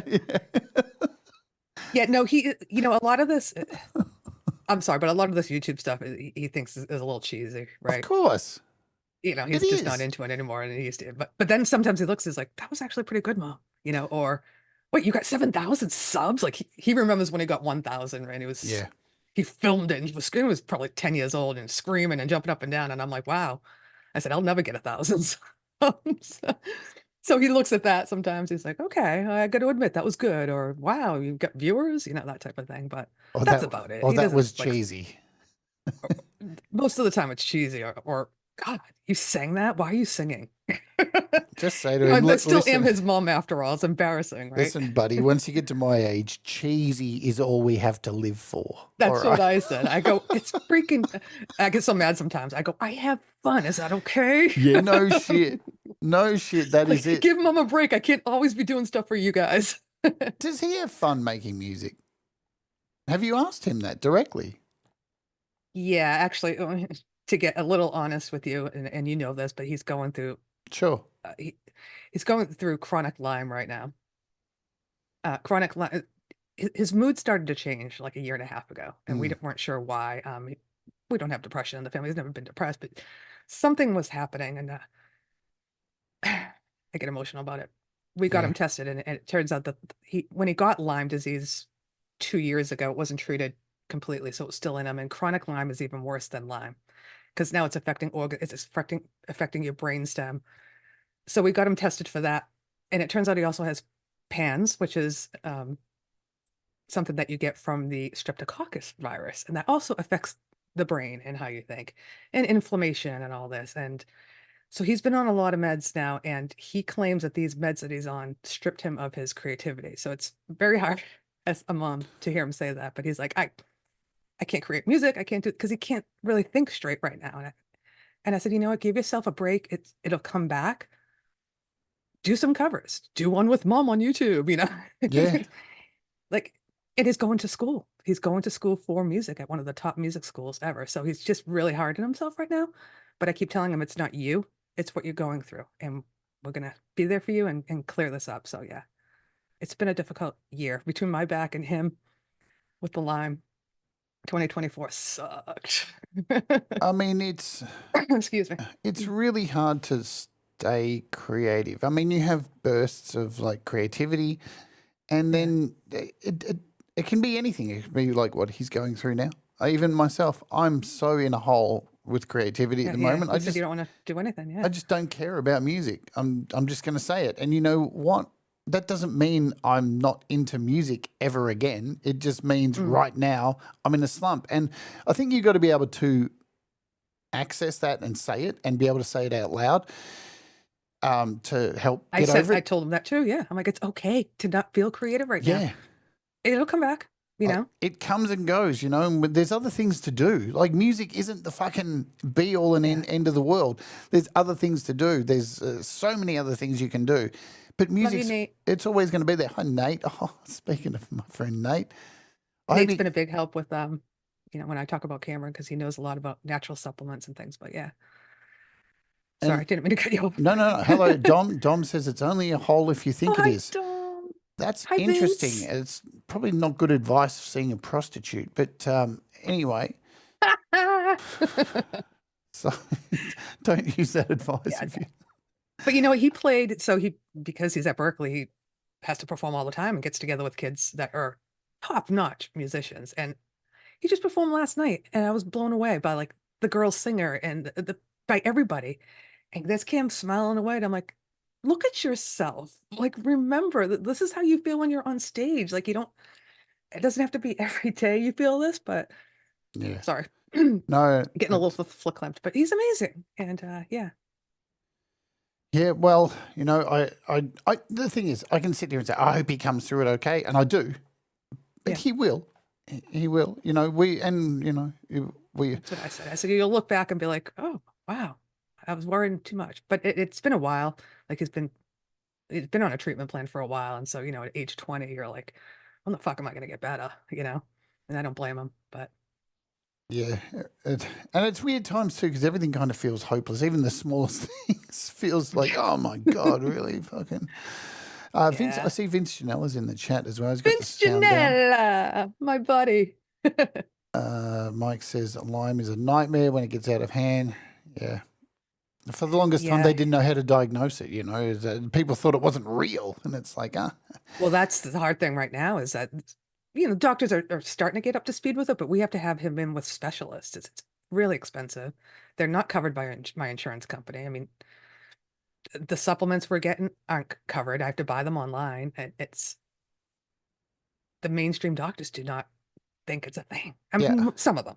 I love that shit. They're even like, this is bullshit. It's like, go collect some ticks and do some, some scientific checks on it and see what's in those ticks, man. That all came from that wonderful island. Right. It's just the long-term Lyme is just harder to treat and it takes longer to treat. But, I keep telling them, listen, you're 20, you're still growing, you're young, you're youthful. You're going to get better. Yeah. Let's talk. Well, we're already at the end of the show, but I was going to go a little bit longer today because, I thought we would. It goes fast when you just chat. It does go fast. You know this. I love hanging with you. I love it too. This has been a very easy Friday morning for me. I know it's so early for you. I want to talk about gear updates, and then we'll go out and we'll do our last question, that kind of stuff. Because for the longest time, you were sitting there going, I can't do these little things. I can't do. And you have recently upgraded gear, and it really wasn't that hard, was it? No. And I still need a lesson with you or Yes. somebody who really knows their stuff. I need somebody right in front of me showing me what to do. Like, You know where I am. not just texting me. Yeah, I know. I don't want to bother you and Chris and everybody There's- is so helpful. But yeah, I used to have an interface, Yes. but my sound, my friend set me up, and I don't know anything about computers. He used voice meter. Right. So I didn't know how to share music without. So anyhow, thanks to all of you, my friends, who were like, why don't you just get a mixer? Get rid of the interface, get rid of voice meter, get a mixer, everything go in there. And I did. It's just a tiny little AGO3 mixer. And I learned I could do my recordings. Well, you guys know, to me, it was new, but so I do my recordings through the mixer. I do my microphone through the mixer, and I got earbuds, which I always hated put headphones on, so I don't echo on people's show. And sometimes I still don't even wear it on my own. But yeah, I'm not one of those channels that are sharing everybody's music. We have enough of those out there, and I think it's awesome what they do. But if I want to every now and then share something directly from YouTube, I just want to be able to do that for you all without it sounding washy. So I need to just learn how to do that still.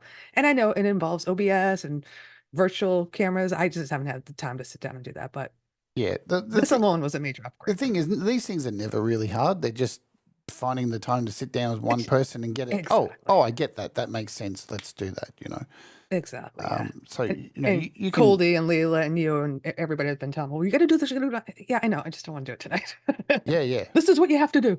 Well, Hippie used to deal with that shit too, of everyone going, oh, but you can do this, and everyone telling him. And so, I'm not siding on either side of drama and stuff, but, Hippie was just like, just leave me the fuck alone. Yeah. I'll- no, I'll- I want the help. I want the I'll help. work Yeah. it out when I work it out. And he worked it out eventually. Nice. And soon as Nate's here. Hi, Nate. Good to see you. Nate, you'll be gonna say glad it? to know that yesterday I did an entire Walk With Me episode where I walked around eating Melbourne's most moist pies. Because I Look at her know mouth when she says it. I know how much you love the Moist. word moist and you love meat pies. So look at that. Look at that. That's what's coming up tomorrow on Walk With Me. Look at how disgusting that pie looks. Oh. Fuck me. That was the worst thing I think Hugh has shown us some, and they're beautiful. That is just that nasty was looking. bad. So just for you, Dog Nate, food. tomorrow we are going to be eating Moist moist meat pies. And I even made, can you believe this? I made a moisto-meter. I can't even. So depending on how moist the pie is, the bigger the woman's eyes will get. That's his favorite picture too. I put it through ChatGPT and animated it. That is crazy. Of course you figured out how to do that. Your Man. eyes get bigger the moisture. Imagine waking up next to that. Oh my Fucking God. Jesus No, Christ. no. It's scary. Look, are you okay, Nate? I did a whole episode just for you, for fuck's sake. I love you, Nate. Anyway. You should just thank her and move on. Yeah, Hi, move Dawn. Did I on. say hi to you, Dawn? I think I said the word moist about 100 times in the episode. That's awesome. And then you add meat pies. I have to admit, He's in that chat room going, meat and pies do not go together. Don't say those two words together. the worst thing was, I'll just let you in on a little thing that happened. So I was filming and I'd had 3 meat pies and they were all fucking disgusting. Oof. And I was like, I've spent $20 on meat pies. Oh shit. Oh my You know what? God. Let's just end this part of the show now. And then I went to this really bourgeois pie place and the pie cost me $14.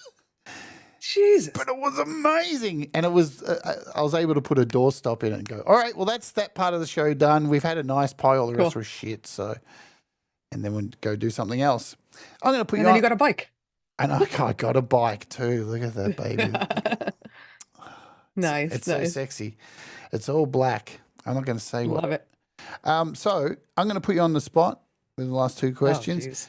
Give me 3 of your favorite collaborations you've done. Go.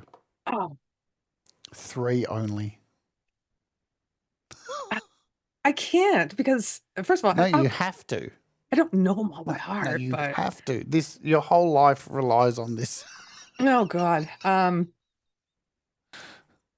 right. I really loved when I did Don't Go Breaking My Heart with Jack Flash because, as you know, that was singing for the first time Yes. after his help and getting it mixed. It was also the first time that he showed his face on camera and wasn't a clay caricature. So I really loved that one for the meaning behind it.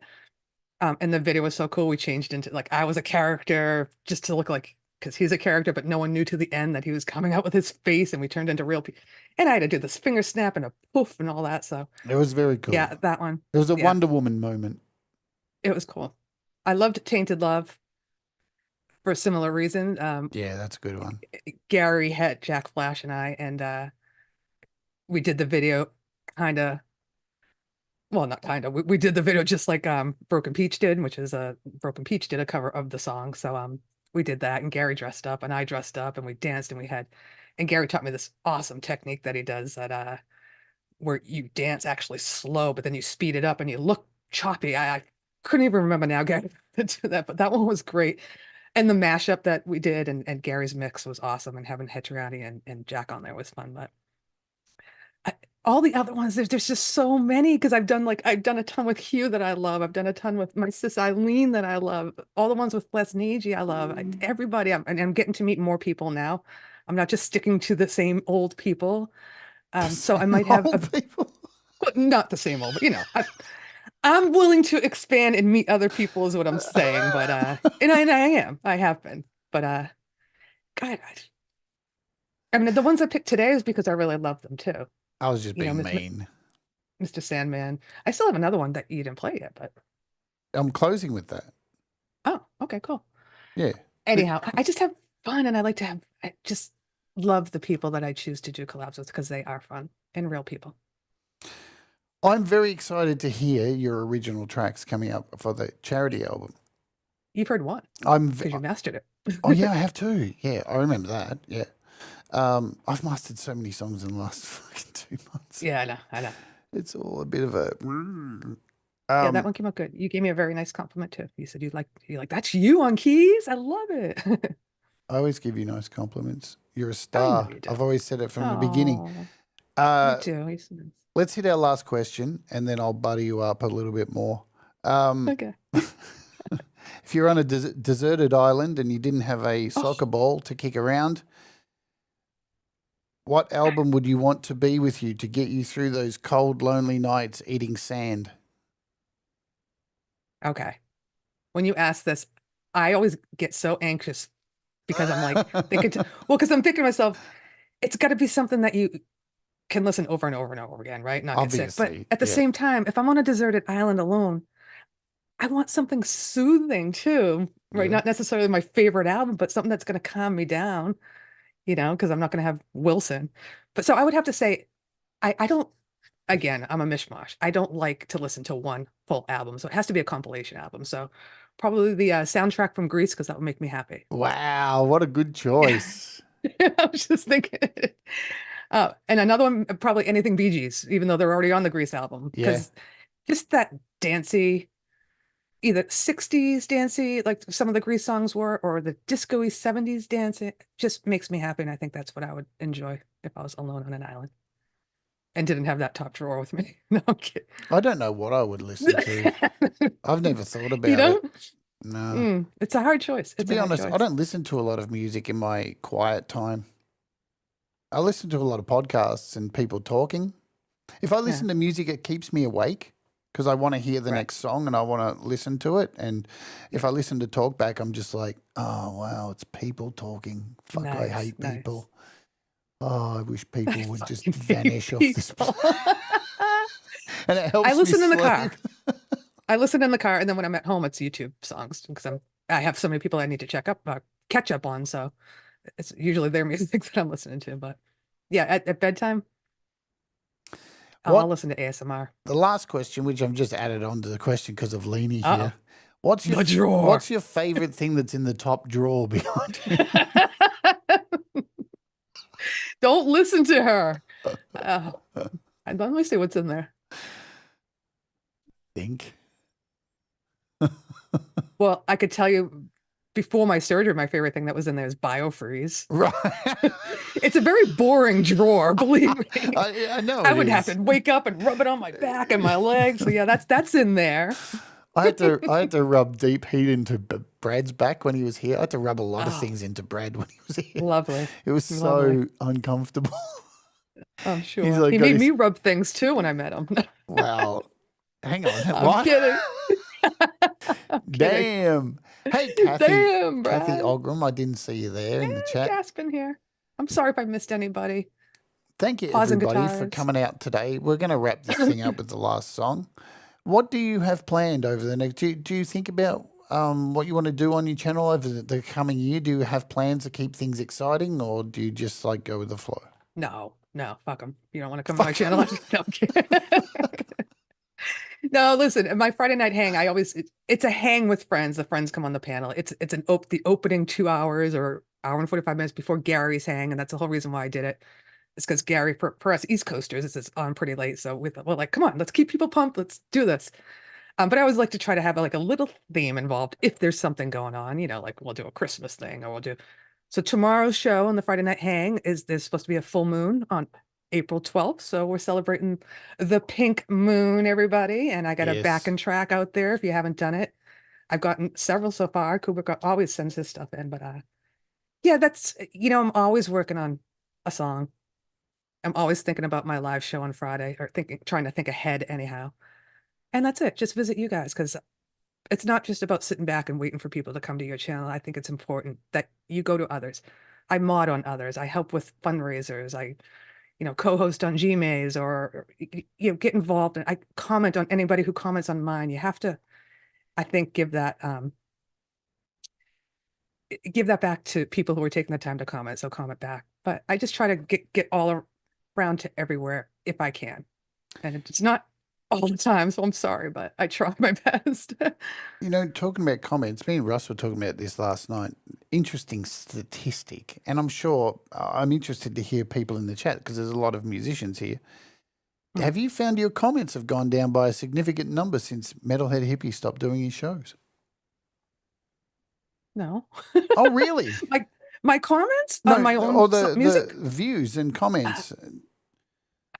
No, in fact, I've been meeting new people, and my channel's kind of taken off. I mean, I Right. totally appreciate what he did, but I know what your point is that people would go from watching it automatically to your link. Yeah, not right? necessarily people like you're a little bit different. You're a musician, but you do live streams, so you're presenting. You have content outside of music. So, but I think Yeah. in general, like Russ was saying, and I think it's a thing, obviously, because people used to hashtag hippie show in there, and Yeah, that yeah. would generate extra views. So, Oh, okay. yeah, I don't know if I it's a haven't thing. noticed a difference. So it's not happening at all. There you go. Sorry. Sorry. Wow. I don't know. The reason I wanted to have you on here today is because, like, I think the sun shines out of your ass. I think you're a You're the star. best. I think everything you do Oh. is awesome. I think you're so approachable and got time for everybody, and that's a really hard thing to do. It's a hard quality. Thank I you. suck at it. I'm terrible at it. I mean, I'm at, like you said, I'm at nearly every person's show, but I don't type much in the chat these days because Yeah, it's hard. I'm just fucking zonked. I'm not gonna lie. Like the channel takes. It's hard to say hi to everybody, yeah, and sometimes lurking's easier. Well, the hello gauntlet's a I real get it. thing, and I'm so tired all the time. It just is what it is. We all have our reasons. Yeah. But like, if something happened on a show, I can pretty much go, well, I know that happened. I was there. I just don't necessarily. Yeah, chat anxiety. It is a thing. It's definitely a Lainey thing. hates it, yeah. Yeah, and that's Well, you why don't want to miss somebody too, right? And they're like, Of why didn't she course. say hi to me? And like, no, I didn't do it on purpose, Of The same course. tonight, I hope I didn't offend anybody by missing your name, but Oh, everybody knows we're conversing, I'm so it's shit hard. at this Yeah. stuff for the interviews. And if it's other shows, I normally will focus on the chat more. But for these interviews, I don't focus as much because Yeah. Your interview. yeah, we're here to hear from you. Yeah. And what you do. Yeah. But no, Yeah. I honestly, and it's not, I'm just not blowing smoke up your ass. I fucking love everything you do. And you know what? The thing is, it's everybody who does, because you can just see by the amount of people who flock around you. And it's very, Thank you. it's very inspiring. Well, thank you. I hope to be. You First of all, I'm are. honored that you asked me back on, which I love. I've never, like I told you before, I'm like, I'm nervous. I'm on the opposite side. It's Yeah. easy to get on a panel with friends and just gab, but to be, asked questions personally about yourself. But I appreciate you let me do this and asking me back. I didn't go too hard on you, did I? You did not. No, except for which 3 favorite collabs. Well, I you saw that I've know. done 700. 700 videos on my channel. So yeah. So, Laurie's show streams every Friday. She's part of the Human Centipede Entertainment train that goes on. I'm privileged to be a part of that. Starts off with Valerie Bart, goes into me doing my ridiculous thing. Most of the time it goes back over to Mr. Smith and Valerie. They do a thing. Then it goes over to Sunshine and Pole Vault. Then you come in. And then over to Gary Hubbs. And then to Leela. And it's just a huge day of entertainment. I reckon it wears everybody the fuck out. It's such a big day. Probably. Every week. And you can't be everywhere. You can't be at. No. But. Well, I have it on every week, but I do admit I do have a nap during it. Yeah, you got to. Sometimes, yeah. Thanks, Gary, for banging a link. Thank you, Gary. I've been having like my Friday nights. Sometimes I have to go out, I'm going out and doing something. But luckily my show's not until midnight and I'm an old person, so I'm not out till midnight. But past couple of weeks, my son's had a gig and I'm like, I want to go there, and then I got to come home and scramble. And you're up late all the time. I am, but do you want to be up late with a camera on and your makeup on and No. talking is a different thing than sitting here just learning your music or editing a video, right? But it's fun. We have fun. I'll cover a couple of things that are happening here on this channel. So tomorrow we got Walk With Me happening. Folks, if you want to come and join, it's the Meat Pie Moistathon, whatever it is. So that's happening after Valerie Butt. Then this week also on Saturday, I normally do a little show called The Opening Hour, but I'm taking a break from it because I'm getting a bit bored with just, I don't know, doing a live performance each week and trying to come up with something new each week. It's been nearly three and a half years of doing it. So it gets a bit, a bit tiresome. So I've come up with a new show I'm going to kick off this week called The Creative Hour. And if you guys would like to come along and hang out, it's going to happen for the next 8 weeks. And what I do is you go to my channel. There is a post up on my community section. I've got 4 styles of music for you to choose from: jazz, funk, avant-garde, or ballad. You choose the song, and in 1 hour, I will write from absolute zero, no lyrics, no nothing. I'll write a song in that style, and by the end of the hour, I will finish it and perform it live for you. That is crazy. I can't Yeah. even write one in 4 years. Yeah, and it looks like it's going to be funk. for you. So the first one's going to be funk. Ooh. Gary Funk, voted eh? for metal, even though it's not even on the list. I'm saving metal for a few weeks in because that's like, you know, that's easy shit. You've done metal, yeah. Yeah, metal's like I can do metal with my eyes closed. I want to. The other thing too is to do this. This is my way of trying to get my head back into making music again because you like you're talking about with Cameron. Your head gets in this place where you're just like, I'm never going to be able to do it again. Never going to be able to do it. You know. So you start trying to find ways to try and milk it out of you to go, maybe this will help me get it back. And It's a great idea. Yep. and it may not work, but at least whatever I'm trying, you get to come along and watch me make an absolute cockhead of myself. So that's the most important thing, you know. But you'll be inspiring people doing that. Sure, I will, if you reckon. You'll be inspiring. I'm just going to smoke a joint and just go for it, I think. Yeah, Whatever. that medical marijuana, you're liking that stuff. Oh, yeah. huh? Good stuff. I can't do it before a show, though. Like, I'd be a mess. I'd just be sitting here going, Yeah. Yeah, right. like Like when you're cooking the fish. yeah, I was fucked when I was cooking the fish. That was awesome.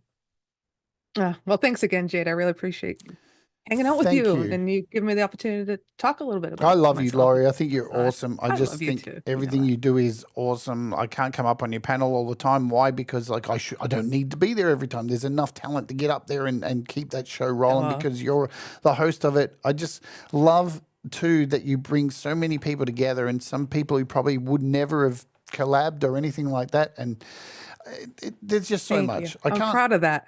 Introducing people. I love that. I can't build you up enough. In my opinion, you are just the fucking star of the show of this community, and Oh, it just you're is too what it is. sweet. No, I'm just Oh, truthful. I know. That's what it is. So Thank you. So if you And don't thank you all. like what I'm saying, fuck off. There we go. Yeah. No, I appreciate it, and I appreciate everybody who's hung out with us tonight. Thank you. Thank you, folks. Superstar. Vince, who's he's got the Vince. Love you, Hat. He's got the volume off. Somebody yelled to Vince. We know. What is it? I can't even read that. He says, I have to watch a replay. He's been writing in the chat a bunch of times, just going, Oh. I can't hear anything. I've got the volume off. Oh, I just wish sad. I had spent the last half an hour going, we know, Vince. Love you, sis. Anyway, I'm being He can't hear you saying we know. Yeah. I know. That's We the irony. All right, let's play this last song. I hope you'll hang on the line so I can say goodbye to you Yeah. after the end. Absolutely. Thank you, everybody, for hanging out and coming and supporting Laurie. It's makes me you. very happy. And this is Gold. Tell us about this song. You know what? I'm super psyched, proud of this song is because I got Frank Turizzo to do his very first cover. I love to be people's first. So I got Frank Turizzo to do a cover with our community. Maybe he's done some on his own in the past, but yeah, I brought this. I said, Frank, I was listening to this in the car and you wanted to do a duet. And this guy, John Stewart, sounds just like you. And I played it. He's like, let's do it, you know? So, you know, we got our besties along for the ride, Hugh and Gary. And then Toby, I had found Toby was like a 14-year-old drama phenomenon. So I found him and we had a blast. And if you go to my channel, before this one was listed, I did outtakes of this song. And it's so funny because, you know, I told Frank, you got to wear like a 1970s suit. And so he's swearing and Gary dressed up for it. And like, I'm giving all these demands, do this, do that. So yeah, it was lots of fun. I love it when And I was trying to do the Gary Stevie dresses Nicks up. dancing. I love I it. know, with this little button down. I Isn't know. it so cute? I know. It's so sweet. We love you, Gary. All right, my. let's play this song and we'll see you around the traps, my friends. Lots of love. Let's do it. Remember, do the things that make you happy. Mistakes make you better. We'll all rise together. Stay awake and let's oge. See ya. Bye, guys.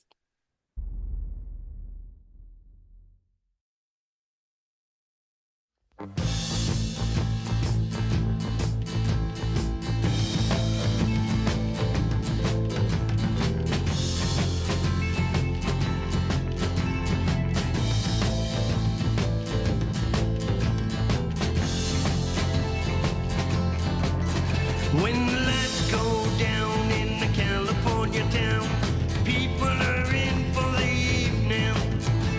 I jump into my car and I throw in my guitar. My heart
my soul. People out there turning music into gold. People out there turning music into gold. People out there turning music into gold. Ooh, yeah.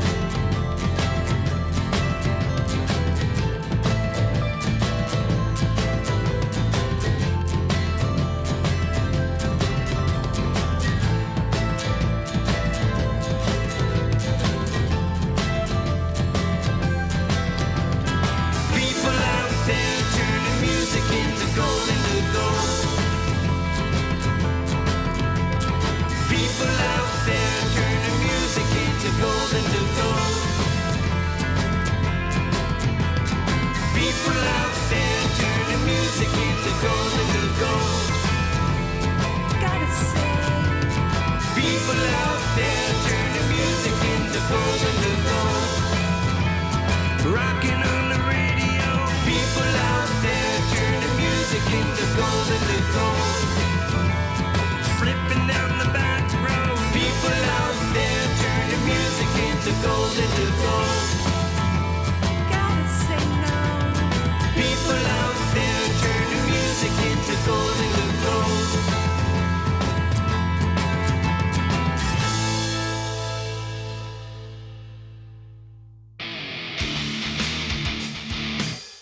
Thanks, folks, for hanging out today.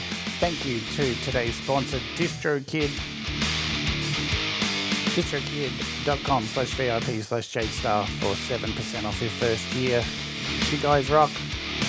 We'll see you soon.